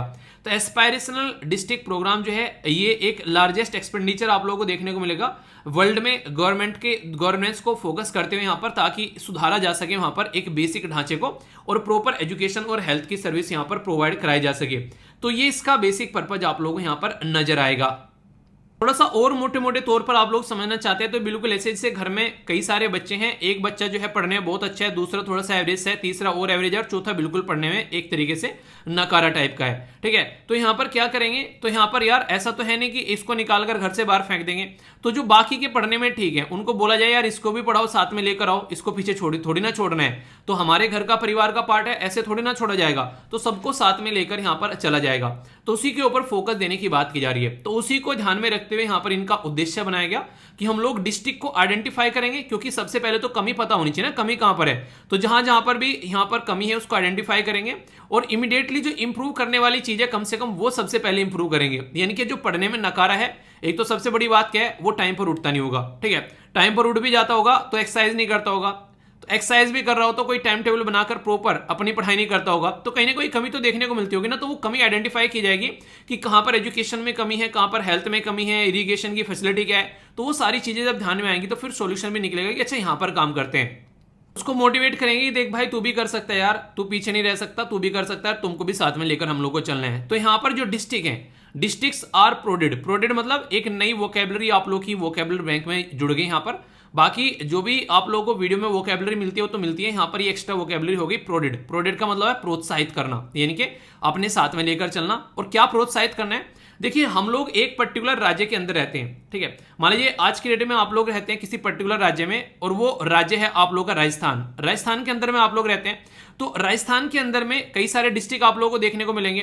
तो कुछ डिस्ट्रिक्ट ऐसे होंगे जो अच्छा परफॉर्म कर रहे हैं, कुछ डिस्ट्रिक्ट ऐसे होंगे जो ठीक से परफॉर्म नहीं कर रहे हैं। तो सबसे पहले तो जो एस्पायरेशनल डिस्ट्रिक्ट है जो कि ढंग से परफॉर्म नहीं कर रहे हैं, उनको पहले तो उस डिस्ट्रिक्ट के बराबर आना है जो राज्य के अंदर डिस्ट्रिक्ट है, और फिर उसको अच्छे लेवल पर लेकर जाना है, देश के साथ में जो टॉप डिस्ट्रिक्ट है उसके साथ में उसको कंपेयर करना है। तो ये यहां पर नीति रहेगी। तो प्रोत्साहित करना है कि best district with in the state और फिर उसके बाद में best district with in the country, तो वो लेकर आना है। तो वहां पर कॉम्पिटिटिवनेस आप लोगों को दिखानी है और कोऑपरेटिव फेडरलिज्म भी फॉलो करना है, यानी कि संघवाद के ढांचे को भी यहां पर लेकर चलना है। यानी कि वही बात है जो यहां पर बार बार बोली जाती है सरकार के द्वारा कि सबका साथ, सबका विकास और सबका विश्वास। अगर ये सारी चीजें साथ में चलेगी तभी हम लोग इंक्लूसिव ग्रोथ लेकर आ पाएंगे। और इंक्लूसिव ग्रोथ का मतलब क्या होता है कि यहां पर किसी को पीछे ना छोड़ना। ठीक है, जैसे एक क्लास में सारे बच्चे हैं तो टीचर ऐसे थोड़े ना कि जो टॉप पढ़ने वाले हैं बस उनको पढ़ा के निकल ले, ठीक है यार 2-4 टॉपर निकल गए और कहानी खत्म हो गई। नहीं, टीचर का काम ही होता है कि उस बच्चे को साथ में लेकर चले जो कि बिल्कुल भी पढ़ने में ठीक नहीं है, तब यहां पर मजा है और उसी का मतलब पढ़ना होता है। तो यहां पर एक आखिरी बच्चे को अगर साथ में लेकर चला जाएगा, और महात्मा गांधी जी की फिलोसफी भी वही थी कि जो सबसे गरीब सेक्शन का सोसाइटी का तबका है उसको साथ में लेकर चलना है। तो एस्पायरेशनल डिस्ट्रिक्ट प्रोग्राम जो है उसका बेसिक पर्पज ये है कि सस्टेनेबल डेवलपमेंट गोल जो कि नेशनल लेवल पर हम लोग लेकर चल रहे हैं उनको हम लोग को ग्राउंड लेवल पर लेकर आना है। मतलब क्या हो गया इसका, हम लोग बात कर रहे हैं कि भाई साहब गरीबी को मिटाना है, भुखमरी को मिटाना है। तो हम लोग को गरीबी मिटानी है तो हम लोग नेशनल देश के लेवल पर कब मिटाएंगे, जब हमारे डिस्ट्रिक्ट के लेवल पर गरीबी मिटेगी, हमला करेगी तहसील के लेवल पर गरीबी मिटेगी, हमारी विलेज यानी कि गांव के लेवल पर गरीबी मिटेगी। तो अगर हम लोग ये छोटी छोटी यूनिट की गरीबी मिटा देंगे तो कंबाइन कर इन्हीं को तो देश बन रहा है यार, तो सब जगह गरीबी मिट जाएगी। तो यहां पर ये सस्टेनेबल डेवलपमेंट गोल जो 17 है और इसके अंदर जो टारगेट है वो 169 है, ये अचीव करने हैं हम लोगों को। और इनको अचीव जब हम लोग कर लेंगे तो हमारी तहसील, गांव, हमारे डिस्ट्रिक्ट सुधर जाएगा, तो देश अपने आप सुधर जाएगा। वही कहते हैं देश सुधारने के लिए क्या करना है, कुछ नहीं करना है, हर एक इंसान अपने अपने आप को सुधार ले, देश 1 मिनट में सुधर जाएगा। तो भुखमरी को खत्म करना है, यहाँ पर अच्छी हेल्थ देनी है, क्वालिटी एजुकेशन आप लोगों को देनी है, जेंडर इक्वलिटी के बारे में बात की जा रही है, इसी के साथ में यहाँ पर जो क्लीन वाटर और सैनिटेशन के बारे में बात की जा रही है। और ये आप लोगों को पता ही है 13वां, 14वां, 15वां, ये मैंने आप लोग कई बार बताए। तो ये सारे मैच करने के लिए आ जाते हैं। सस्टेनेबल सिटीज बनाएंगे हम लोग 11वें नंबर पर। ठीक है, तो ये सारी चीजें हैं, अगर आप लोग को ये याद नहीं हो रही है तो आप लोग सस्टेनेबल डेवलपमेंट गोल के नाम से सर्च कर लेना बाई वीर। एक छोटी सी वीडियो बना रखी है, बहुत सारे बच्चे उसको देख भी चुके हैं, उसमें थोड़ी ट्रिक भी बता रखी है मैंने याद करने की। और अभी आप लोगों ने यूपी पीसीएस का पेपर देखा होगा, 2 question direct sustainable development goal से आप लोग आए रखे हैं वहां पर। तो ये बहुत ही इंपॉर्टेंट पोर्सन है यार, इग्नोर नहीं कर रहे हैं। अगर इग्नोर करोगे तो फिर फालतू में आप लोग जो है परेशान हो गए कि एग्जाम में यार ये क्वेश्चन छूट गया। तो इसलिए यहाँ पर सस्टेनेबल डेवलपमेंट गोल को लोकल लेवल पर लेकर जाना है, ताकि हर एक लेवल पर यहाँ पर इनको हम लोग इंप्लीमेंट कर सके। तो ये बेसिक चीजें हैं यहाँ पर। अब यहां पर अगर पूछ ले आप लोगों से एस्पायरेशनल डिस्ट्रिक्ट से रिलेटेड यहां पर जो रैंकिंग है वो कौन रिलीज करता है, तो नीति आयोग रिलीज करता है डेल्टा रैंकिंग। इसका नाम डेल्टा रैंकिंग रखा गया है और ये एस्पायरेशनल डिस्ट्रिक्ट को असेसमेंट करती है उनकी परफॉर्मेंस कैसी चल रही है। और परफॉर्मेंस का बेसिस क्या है यहाँ पर, तो मैंने अभी आप लोगों को यहाँ पर बताया, health, nutrition, education, agriculture, water resources, financial inclusion, skill development और बेसिक इंफ्रास्ट्रक्चर। तो ये टोटल ढांचे आप लोगों को यहाँ पर देखने को मिलेंगे, जिसके ऊपर यहाँ पर काम किया जाता है कि इनमें परफॉर्मेंस कैसी है। और इनकी परफॉर्मेंस देखकर यहाँ पर ये लगाया जाता है कि यहाँ पर बेसिकली उस पर्टिकुलर डिस्ट्रिक्ट की परफॉर्मेंस कैसी है। तो परफॉर्मेंस अगर देखेंगे यहाँ पर परफॉर्मेंस खेलेंगे तो सारी चीजें जो है वो सुधरती हुई नजर आएंगी। हर एक चीज के कुछ अच्छी चीजें होती हैं, कुछ बुरी चीजें होती हैं, तो यहाँ पर उसी के बारे में आप लोगों से बात की जा रही है। कई सारे चैलेंज आप लोगों को देखने को मिलेंगे, जैसे सबसे बड़ा जो रोग क्या कहेंगे लोग, सबसे बड़ा रोग पैसा कहां से लाएंगे लोग, यानी कि सबसे बड़ी बात होती है बजट। तो बजट ढंग से मिल जाए तो चीजें अच्छे से चल पड़े, ठीक है। सबसे बड़ी बात ये होती है कि लोगों तक पैसा नहीं पहुंच पाते हैं, अच्छे लोगों के हाथ में पैसा नहीं जाता है, गलत लोगों के हाथ में जल्दी पैसा जाता है। तो इन सफिशिएंट बजटरी रिसोर्सेज, तो जब पैसा नहीं होगा तो उसको इंप्लीमेंट कैसे किया जाएगा, तो सबसे बड़ी दिक्कत तो यहाँ पर ही देखने को मिलेगी। कोऑर्डिनेशन की कमी आती है, कहीं हेल्थ अच्छी हो रही है तो कहीं एजुकेशन अच्छी हो रही है, कहीं हेल्थ बुरी हो रही है तो कहीं एजुकेशन बुरी हो रही है। तो हर एक डिपार्टमेंट कोऑर्डिनेशन करके जब साथ में चलेगा तभी पूरा डिस्ट्रिक्ट जो है वो हम लोग सुधार पाएंगे। इसी के साथ में डेटा के बारे में बात की जा रही है, हाई क्वालिटी जो यहाँ पर अगर बात करें जो एडमिनिस्ट्रेटिव डेटा है वो अगर मिलेगा तो ही यहाँ पर चीजें प्रॉपर वे में चल पाएगी। यानी कि आप लोगों ने देखा होगा, मैंने एक आर्टिकल आप लोगों से डिस्कस किया था कि महाराष्ट्र के अंदर शुगर प्रोड्यूस तो हो रही है, पर लेकिन कुछ एरिया में जो शुगर का प्रोडक्शन हो रहा है उसको काउंट ही नहीं कर रहे हैं, उसका डेटा ही नहीं है। तो ये चीजें आप लोगों को देखने को मिलती है, जिसकी वजह से दिक्कतें निकल कर आती है। तो बेसिक पर्पज यहाँ पर यह कि डेटा भी अच्छा रहे, रैंकिंग मेथड में भी कई कमी आती है नजर, और कई क्वालिटी ऑफ एजुकेशन के ऊपर भी यहाँ पर क्वेश्चन मार्क उठाते हैं। जो भी स्कीम आती है वो प्रॉपर इंप्लीमेंट नहीं की जाती है। तो यहाँ पर इसके चलते यहाँ पर जरूरी है कि उसको समझे हम लोग। तो इंपैक्ट अगर देखा जाए एस्पायरेशनल डिस्ट्रिक्ट प्रोग्राम का, तो डिसेंट्रलाइज और एक तरीके से डिसेंट्रलाइजेशन ऑफ डेवलपमेंट, यानी कि एक इंसान के हाथ में काम नहीं देकर, जैसे कि मैं आप लोगों को बोल दूं कि आप लोग योगा दिवस पर क्या करें, अपना हर एक लेवल पे अगर आप लोगों को लगे कि अपने अपने घर में कम से कम अपने मम्मी पापा बाबा दादी जो भी आप लोग के साथ में आप लोग रहते हैं उनको भी आप लोग बोलो कि अब से आप लोग भी योगा करना स्टार्ट करो, आप लोग की हेल्थ जो है अच्छी रहेगी। तो आप लोग क्या कर सकते हैं, अपने अपने लेवल पर काम कर सकते हैं। तो ये एक तरीके से डिसेंट्रलाइजेशन करना हो गया काम का, ठीक है।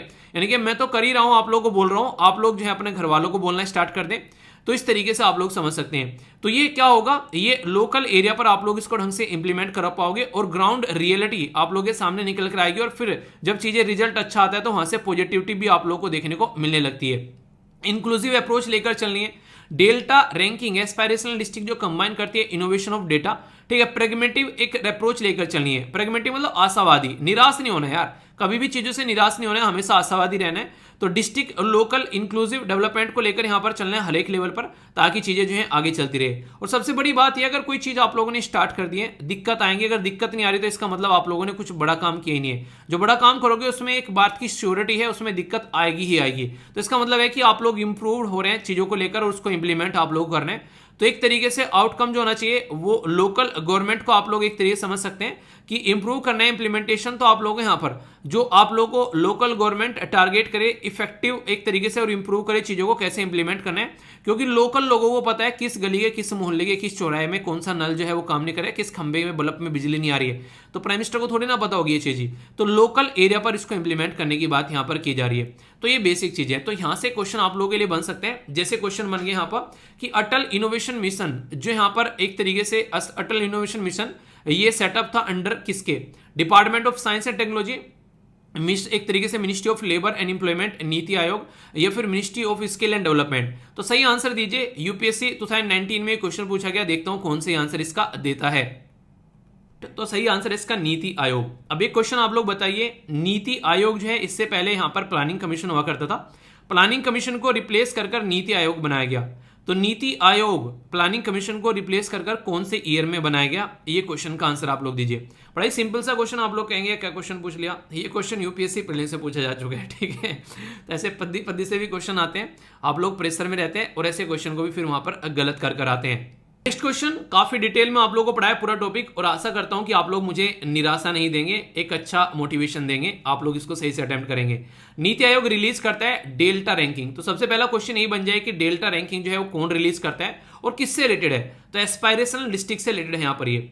तो 5 एरिया है जहां पर फोकस किया जाता है। पहला बोला गया यहाँ पर हेल्थ एंड न्यूट्रिशन, दूसरा एजुकेशन, तीसरा एग्रीकल्चर एंड वाटर रिसोर्सेज और चौथा है इंफ्रास्ट्रक्चर। तो यहां पर कौन सी स्टेटमेंट करेक्ट है? ए में बोला गया 1, 2 एंड 3, बी में बोला गया 2, 3 एंड 4, सी में बोला गया 1, 3 एंड 4 और डी में बोला गया ऑल ऑफ द अबव। तो सही आंसर यहां पर क्या होगा? ए, बी, सी या फिर डी। अगर इसके बारे में बात कीजिए तो अभी बहुत ही डिटेल में मैंने आप लोगों को सारी चीजें पढ़ाई है कि यहाँ पर ये 5 एरिया है जिसके ऊपर फोकस किया जा रहा है, और यहाँ पर आंसर इसका डी होगा। यानी कि पांचों के पांचों जो है वो सही है यहाँ पर, ठीक है।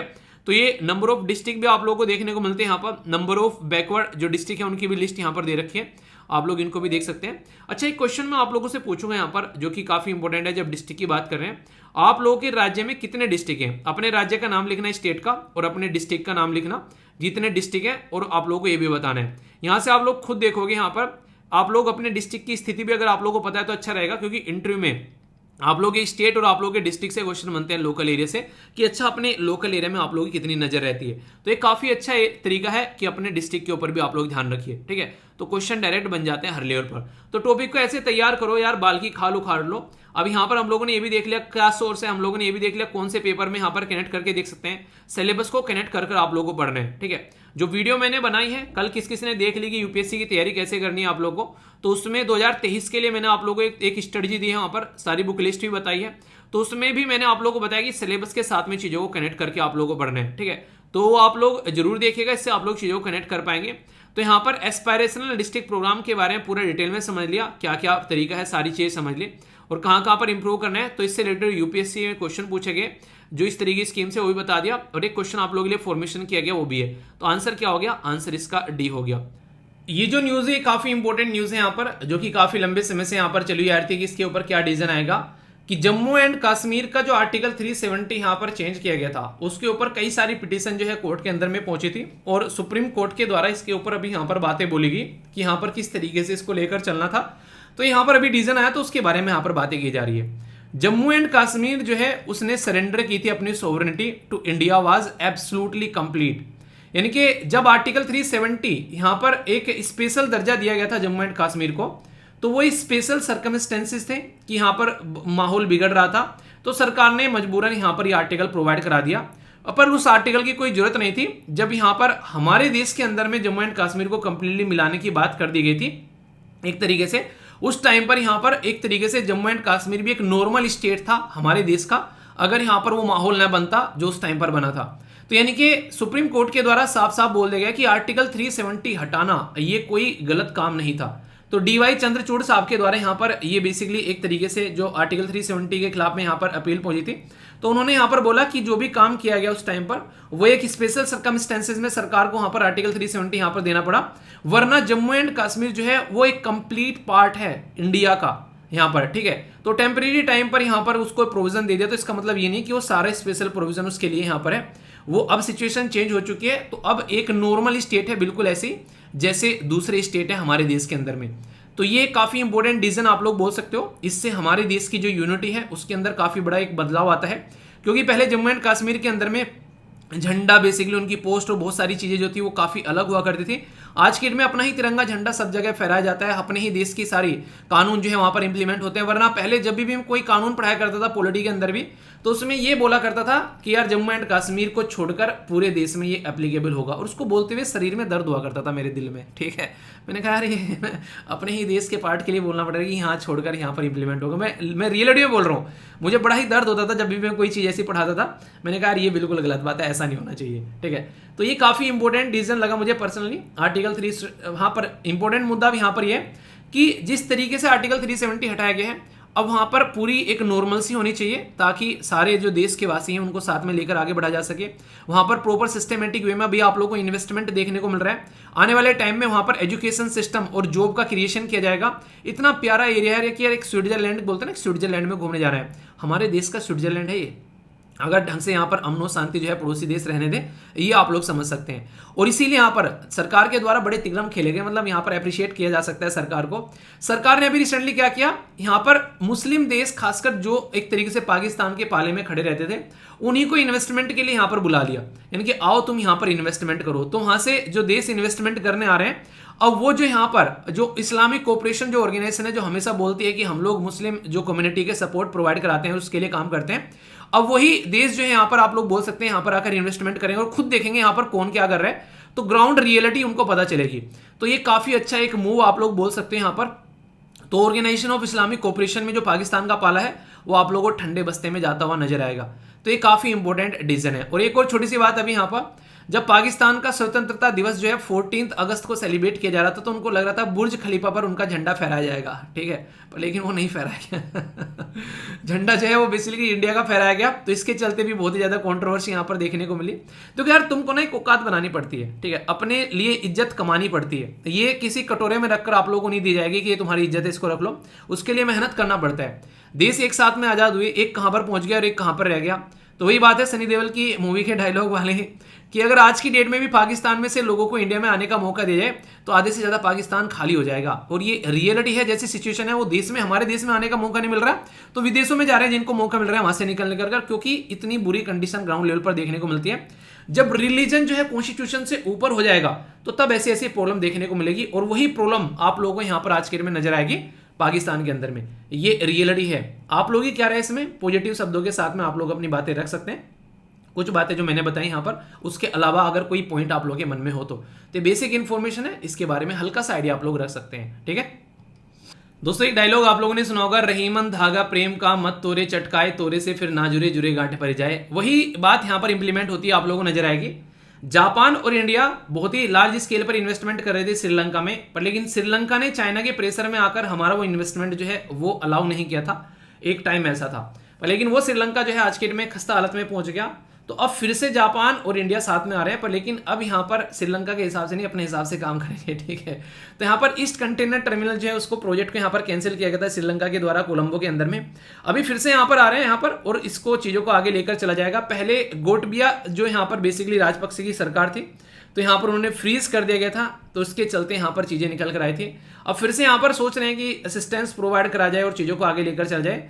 तो मिलकर साथ में कई सारे प्रोजेक्ट को स्टार्ट कर रहे हैं, पर लेकिन अब की बार अपनी शर्तों पर स्टार्ट करेंगे, ना कि श्रीलंका की शर्तों पर, क्योंकि श्रीलंका इस हालत में नहीं है कि वो अपनी शर्तें यहाँ पर मनवा सके। तो याद रखना, ये था ईस्ट कंटेनर टर्मिनल प्रोजेक्ट था जो इनके द्वारा कैंसिल किया गया था। उस टाइम पर भी मैंने आप लोगों से डिस्कस किया था। अब फिर से यहाँ पर न्यूज में है। और जापान इंडिया के रिलेशन तो काफी अच्छे हैं, आप लोग जानते हैं। बहुत सारे ऐसे इंपॉर्टेंट डायलॉग हैं जिसमें जापान और इंडिया मिलकर काम करते हैं। तो इसलिए यहाँ पर एक अच्छा इन्वेस्टमेंट, यहाँ पर चाइना का ऑल्टरनेटिव खोजने की कोशिश की जा रही है श्रीलंका के अंदर में, ताकि चाइना की गोद में जाकर न बैठे। तो उससे रिलेटेड ये बेसिक इन्फॉर्मेशन है, ठीक है। ऐसे क्वेश्चन अक्सर आप लोगों से एग्जाम में मैप बेस्ड क्वेश्चन पूछ ले जाते हैं। जैसे यहाँ पर क्या बात की जा रही है, MAUI वाइल्ड फायर के बारे में। तो इसको बोला गया ये डेडलीस्ट वाइल्ड फायर है। यहाँ पर इसमें 93 ये लोगों की जान चली गई। तो ये लोकेशन जो है जिसको मुआई बोला गया है, ये आप लोगों से पूछी जा सकती है। ये आप लोगों को देखने को कहां पर मिलेगी, हवाई जो आर्किपेलिगो क्या होता है, आइलैंड का समूह होता है जो कि सेंट्रल पैसिफिक रीजन में आप लोगों को यहां पर नजर आएगा। तो उसमें यहां पर ये बातें देखने को मिल रही है। तो नॉर्थ पैसिफिक ओशन के अंदर में आप लोगों को यहां पर ये नजर आएगा, जहां पर ये पर्टिकुलर आइलैंड है और उसमें आग लगी और लगभग 90 से क्या मुझे लग रहा है 100 से ज्यादा लोगों की तो बताई जा रही है, पता नहीं कितने लोगों की जान गई होगी। तो ये इसके ऊपर ऑलरेडी क्वेश्चन भी पूछा जा चुका है, अगर आप लोगों को याद होगा, मैंने डिस्कस भी किया था कि अगर आप लोग मैप में जाकर देखोगे, तो मैप में जाकर जब आप लोग देखोगे तो आप लोगों को देखने को नजर आएगा जिसको आप लोग बोलते हैं अमेरिका का, खासकर यूनाइटेड स्टेट ऑफ अमेरिका का सारा पोर्शन जो है वो ट्रॉपिक ऑफ कैंसर के ऊपर है। पर लेकिन जो ये हवाई आइलैंड है अकेला एक लोता आप लोगों को ट्रॉपिक ऑफ जो कैंसर है उसके नीचे आप लोगों को यहाँ पर नजर आएगा। ये क्वेश्चन यूपीएससी ने पूछा था, ठीक है, प्रीलिम्स के अंदर मैप बेस्ड क्वेश्चन बना था। तो उसी हवाईयन आइलैंड के ऊपर या एक आर्किपेलिगो समूह के ऊपर एक पर्टिकुलर छोटी सी लोकेशन है जिसके बारे में डायरेक्ट क्वेश्चन आप लोगों से पूछा सकता है, जिसका नाम है MAUI। तो ये डायरेक्ट क्वेश्चन आप लोगों से बन जाए और मैच करने के लिए, तो ये मत बोलना क्वेश्चन कहां से आ गया, डायरेक्ट क्वेश्चन आप लोगों से पूछा जा सकता है। कंप्लीटली बेसिक इंफॉर्मेशन है, इसके बारे में डाउट मत रखना, ठीक है। आइए अब क्वेश्चन है आप लोगों के सामने यहाँ पर बढ़िया ही इंटरेस्टिंग क्वेश्चन, हालांकि पूरा डिटेल में पढ़ाया कि आर्टिकल 324 कॉन्स्टिट्यूशन जो है वो सुपरिंटेंडेंट डायरेक्शन कंट्रोल वो सारी चीजें अपने हाथ में रखता है और प्रेसिडेंट अपॉइंट करता है यहाँ पर इलेक्शन कमीशन ऑफ इंडिया को। इसमें सारी बातें बोली गई हैं। फर्स्ट स्टेटमेंट बोला गया। दूसरा बोला गया कि यहाँ पर बोला गया कि देयर आर जस्ट 5 आर्टिकल जो कि पार्ट 14 में देखने को मिलते हैं, किसके बारे में, जो इलेक्शन कमीशन ऑफ इंडिया के। कौन सी स्टेटमेंट करेक्ट है, 1, 2 बोथ या फिर नाइदर 1 नॉर 2, सही आंसर बताइए। एक और क्वेश्चन इसी से रिलेटेड है। यहाँ पर बोला गया कि जजमेंट जो है वो बेंच के द्वारा लिया गया KM जोसेफ के द्वारा 2016 में, जिसमें पब्लिक इंटरेस्ट लिटिगेशन जो है उसके द्वारा ये प्रैक्टिस बोला गया कि सेंटर जो अपॉइंट करती है इलेक्शन कमीशन को, उसके ऊपर यहाँ पर ये जजमेंट निकल कर आया उसको वैलिडेट के बारे में। और उसके बाद में फिर यहाँ पर बोला गया कि नो पार्लियामेंट्री लॉ इनेक्ट किया गया अब तक यहाँ पर, जिससे कि इस पर्टिकुलर पोस्ट को लेकर चला जा सके। तो कॉन्स्टिट्यूशनल वैक्यूम बताया गया यहाँ पर, तो इसीलिए यहाँ पर वो डिसीजन दिया गया सुप्रीम कोर्ट के द्वारा। तो कौन सी स्टेटमेंट यहाँ पर करेक्ट है ये आप लोगों को बताना है। देखता हूं कौन सही आंसर देता है। सीसेट का बड़ा ही इंटरेस्टिंग सा क्वेश्चन है जो कि आप लोग यहाँ पर अटेम्प्ट कर सकते हैं, कोई भी डाउट नहीं होगा। फिर इसका आंसर आप लोगों को बताया जाएगा, तो इसको आप लोग अटेम्प्ट करिए आसानी से। तो देखता हूं कौन सही आंसर इसका देता है। तब तक एक इंपॉर्टेंट लोकेशन भी यहाँ पर देख लेते हैं और ये है भितरकनिका मैंग्रोव्स। भितरकनिका ये काफी इंपॉर्टेंट एरिया, इसके ऊपर क्वेश्चन ही पूछा जा चुका है। ये उड़ीसा में आप लोगों को यहाँ पर ब्राह्मणी और इसके साथ में जो भितरानी रिवर है उसके पास में आप लोगों को यहाँ पर उसके डेल्टा पर आप लोगों को देखने को मिलेगा। और 1975 में इसको भितरकनिका वाइल्ड लाइफ सेंचुरी बोला गया। तो डायरेक्ट क्वेश्चन आप लोगों से एग्जाम में बनता है, तो याद रखिएगा। उड़ीसा वासी अगर स्टेट पीसीएस की तैयारी कर रहे हैं तो क्वेश्चन आप लोगों से पूछा सकता है कि रामसर साइट इसको कब बनाया गया, तो 2002 में इसको रामसर साइट का दर्जा दिया गया। सोल्ट वाटर क्रोकोडाइल आप लोगों को यहाँ पर देखने को मिलते हैं, तो ये काफी इंपॉर्टेंट है जो कि आप लोगों से डायरेक्ट क्वेश्चन पूछा जाता है, ठीक है। बाकी यहाँ पर जो क्वेश्चन था इसका आंसर आप लोगों को देखने को मिलेगा फर्स्ट, क्योंकि यहाँ पर पार्ट 15 है, तो याद रखना ये बहुत ही इंपॉर्टेंट क्वेश्चन रहता है। और नेक्स्ट यहाँ पर आप लोगों को आंसर देखने को मिलेगा ए, ठीक है। ये 2015 की बात की जा रही है जब ये PIL के ऊपर ये डिसीजन आया था, तो इसको लेकर डाउट नहीं होना चाहिए। ये सीसेट का यहाँ पर आप लोगों को क्वेश्चन देखने को मिल रहा है, तो इसको आप लोग एंजॉय कर सकते हैं, ठीक है। सीसेट में मैंने आप लोगों को बताया था कि डेली आप लोगों को क्लास देखने को मिलती है। 3 क्लास जो है वो याद रखना, आप लोगों की मैथ्स की, एप्टीट्यूड वगैरह की होती है, जिसमें रीजनिंग वगैरह भी रहती है। और 3 क्लास आप लोगों की इंग्लिश की होती है, ठीक है। तो ये बेसिक इंग्लिश और कॉम्प्रिहेंशन यहाँ पर कवर किया जाता है, तो इसको कंफ्यूजन में मत लेना। कई सारे बच्चे बोलते हैं सर बता तो दीजिए, उसमें लिखा तो रहता है यार ये मैथ्स की क्लास है और ये इंग्लिश की है, ठीक है। तो यहाँ पर 2 टीचर हैं, तो जो भी टीचर होगा वो 2 ही आप लोग सब्जेक्ट अलग से क्रिएट कर रखे हैं, तो यहाँ पर ये आप लोग इसके बारे में देख सकते हैं, तो इसको लेकर कोई डाउट नहीं होना चाहिए, ओके। आइए कुछ नए शब्द आप लोग की डिक्शनरी में ऐड करता हूं, जिससे आप लोग की इंग्लिश जो है वो इंप्रूव होती नजर आएगी। NDA, CDS, SSC, banking, UPSC, answer writing, state PCS, सब जगह फायदा पहुंचाते हैं। अच्छे शब्द होते हैं तो अच्छा आंसर भी आप लोग लिख पाते हैं। पहला शब्द है कैविलियर। ये होता है अभिमानपूर्ण या फिर अहंकारी बोलते हैं, कई बार घमंडी बोलते हैं, ठीक है। तो हर एक तरीके से शब्द आप लोग यहाँ पर इस्तेमाल कर सकते हो। यहाँ पर नेक्स्ट है, ये है एब्निगेट। इसका मतलब है अस्वीकार करना, यानी कि चीजें पसंद नहीं है, हम लोग इसको अस्वीकार करते हैं। तो इनके ऊपर सेंटेंस फॉर्म जरूर करिएगा, आप लोग याद रख पाओगे। नेक्स्ट है यहाँ पर मल्टीफेरियस, इसका मतलब विविध, बहुरूपी नहीं बोलते हैं, बहुरूपी इंसान वो बोल सकते हैं। सेक्ट का मतलब होता है बर्खास्त कर देना किसी पर्टिकुलर इंसान को किसी पर्टिकुलर पोस्ट से। और रेटिफाई का मतलब है पुष्टि करना कि हाँ ये चीज सही है या फिर गलत है। तो ये बात आप लोग ध्यान रखना, ठीक है। तो आई होप कि आप लोगों ने इसको एंजॉय किया होगा। फिर से एक बात बोल रहा हूँ यार, जो आप लोगों को याद रखनी है कि यहाँ पर जाकर बोलना मत कि सर ने ऐसा बोला है, ठीक है, कि हाँ ये कूपन कोड यूज कर सकते हैं ऐसा कुछ, तो बोलना मत, उसको आसानी से यूज कर लेना। और दूसरा, आज आप लोगों का लास्ट, आज आप लोगों का उनको डिस्काउंट का आप लोग ले सकते हैं, क्योंकि 15 तारीख में कई सारे बच्चे जो हैं वो परेशानी झेल रहे थे, तो उसको आज आप लोग उसको कंप्लीट कर लेना, ताकि कोई दिक्कत आप लोगों को देखने को न मिले, ठीक है। और सीरियस होकर तैयारी करना चाहते हो तो एक बार एक ढंग से बैठकर 1 साल एटलीस्ट आप लोग ढंग से तैयारी कर लो। उसके बाद में फिर जिस भी एग्जाम को आप लोगों को देना है उस एग्जाम को देते रहिए, और सारे एग्जाम आप लोग के निकलते हुए नजर आएंगे। जब सब्जेक्ट की तैयारी करोगे प्रॉपर स्टैटिक पोर्शन की, तो फिर आप लोगों को कोई भी दिक्कत देखने को नहीं मिलेगी, ठीक है। तो ये बेसिक इन्फॉर्मेशन है, बाकी फीडबैक जरूर देना कैसा लगा आज का डिस्कशन। तो नेक्स्ट लेक्चर मिलता हूं, तब तक अपना ध्यान रखिए और आंसर राइटिंग में आंसर जरूर पोस्ट करते रहिए अपना, ठीक है, अच्छे से लिखकर, ओके। तो बड़ों को नमस्ते, छोटों को प्यार, छोटी सी लाइफ एंजॉय करार। मिलता हूं नेक्स्ट वीडियो में, तब तक के लिए जय हिंद।